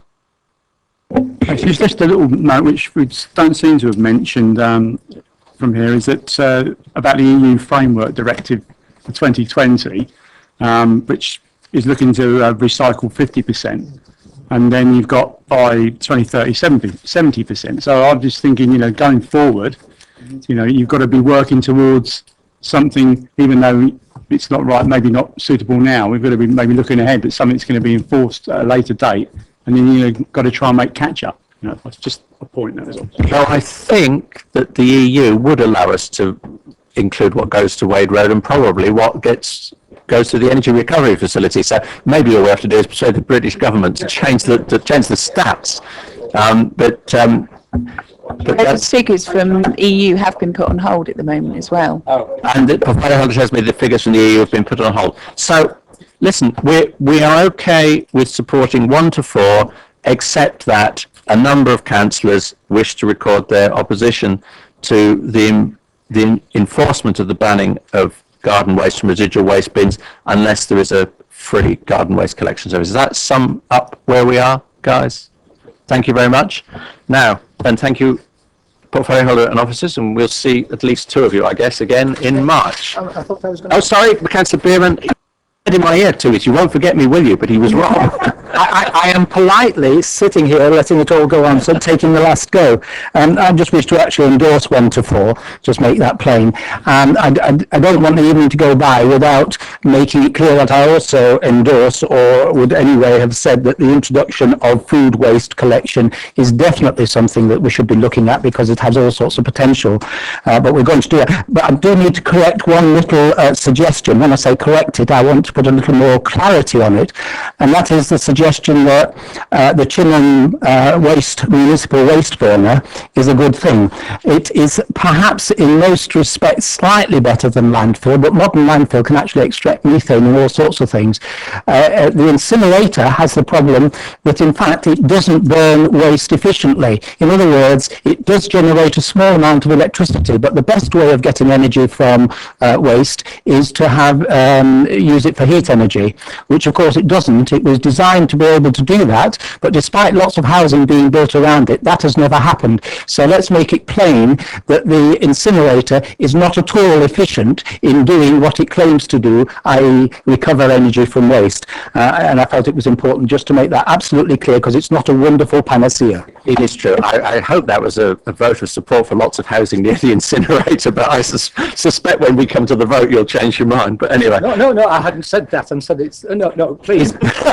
let's that be publicised as a suggestion, and saying that there have in fact at Taylor's Farm been lots of houses that could have been served by it, and I suspect if other houses are built near, it still won't happen because there's a reluctance. But I haven't said we should build houses next to the incinerator. Please, let's get that right. Yes, okay, fine.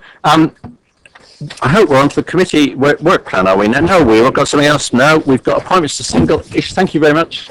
Single issue panels. The Tree Appeal single issue panel, which I had the pleasure of attending to represent some of my residents the other night, is a fine body of people. Councillor Gavin James has resigned, and so there's a vacancy. And I saw Councillor Westbrook's hand. Was that a volunteering?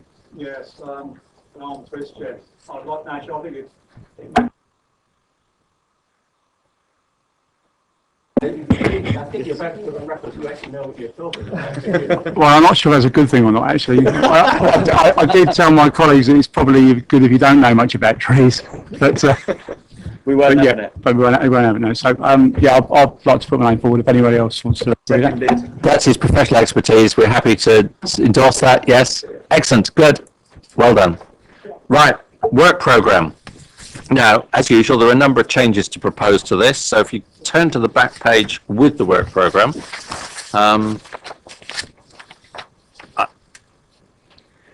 the main item on, so we've got the 11th of March set out in detail, and quite a lot of that I am proposing we should change for reasons I will go through.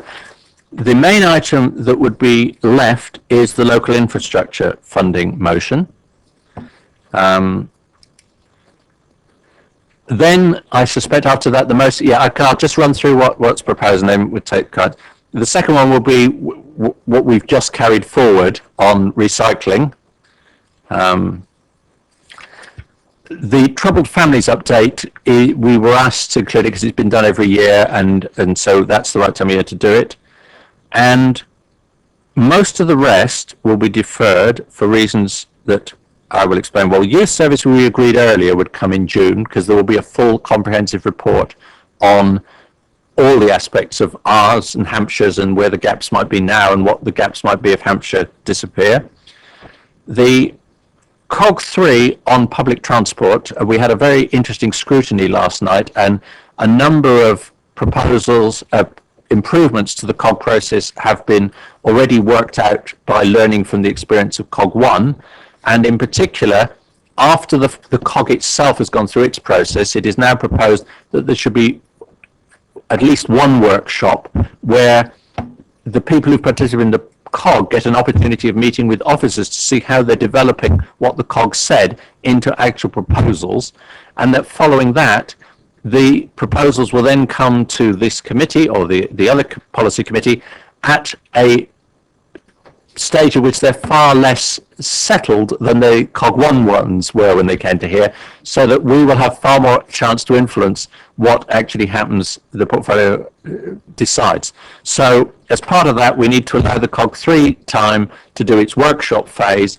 We will get a report. It will be well before any decisions are made on it if we take it in June, so we will get a proper opportunity to fully address all the things that might change as a result of that COG. So I think we should welcome that. That's what we're promised. Now the sports thing, we started this, and I think what we're trying to achieve has probably evolved somewhat. So what I think is happening is that there is to be a report to the portfolio holder on the management of leisure facilities. So that's the retendering of the contracts for the sports centre and Tadley Pool, I think it is, and Totally Tennis and things like that. Now that is on a timetable, and if we don't comment on that in March, we miss the opportunity. So I've asked that what we effectively get is the report to the cabinet member that we can see. It may even be the final report by the time we get to comment it, but we get a chance to comment on it on that night. The rest of the sports stuff, the work is progressing and will be much more ready for our comments by June than by March. So in June, we should get the draft sports, recreation and fitness strategy and a draft swimming strategy. And if we have a scoping group meeting fairly soon, we can work out whether there's anything else we want to come back in June, because I suspect there may be other one or two things that we've sort of talked about that we could pick up. And I'll remind people that there's the sports conference that at least all the scoping group people were invited to go to on the evening of the 18th of March. So again, that's after our committee meeting, and things that come out of that will be brought back to us in June, which I think explains what I'm suggesting. So June, Youth Services, COG3, various related items on sports. March, local infrastructure funding, troubled families update, preview of the report on the management of leisure facilities, and last but not at that point of priority, just where it's on my bit of paper, the recycling issue that we've carried forward from tonight. So comments on that, please, gentlemen. And it was Councillor. Just very briefly, Chair, the youth service cuts, I would like reference to the motion that myself and Councillor Taylor put forward, please. Indeed, that will happen, yes. That's what we agreed at the start of this meeting, that motion will come to June, but it will, along with it, will be the various other issues that we'll make sure that your motion is duly credited. Yeah, the point I'm making is that the lift motion's referenced. I would like the same reflected for the youth service cuts element. Yep, okay, yep. Councillor Bierman. As promoter of the Basingstoke Canal topic, I would like it to see it happen one day, but I just sort of throw that in for fun. What I think can't wait quite as much is the cemetery provision topic. Now, I thought we were moving ahead with looking at tendering for up in your part of the world, and that in the meantime we were going to be looking at alternatives and so on. But if we're not careful, we'll be in a situation where we've run out at our present cemetery and need extra provision, and we'll be forced into a panic decision because we've got no other alternative, and that Dunno or wherever it is lined up. It's North Waltham. But my recollection is that we did agree that we wanted it to come back, and I think the cabinet member accepted that it would come back, but I think we set a point in the process at which we wanted it to come back. So what I would like to say now is, if that point has been reached by June, it should come back in June. But if that point is reached by September, which is it should come back. So that we were very clear as to when we wanted it back, and I can't off the top of my head remember what that point was. But yes, it should come back at that point, and we mustn't forget it. Absolutely. That's Westbrook. Yeah, I just wanted to make one comment about the neighbourhood management thing. I wanted to thank Stephen for the work he's done on that, because there's been quite a lot of emails and chops and changes and pictures and work that was done that we weren't sure needed doing, and I'd like to thank you for that. Thanks. That obviously will come back at some stage, but I suspect that'll be September rather than June. But we will get the scoping group together. Both scoping groups will now be convened relatively near future. I think a bit of writing things up before we get the community and the neighbourhood management one would be good. But is that the end of the agenda? If everybody is happy, we will close the meeting at, I think it's 10:05. Thank you very much.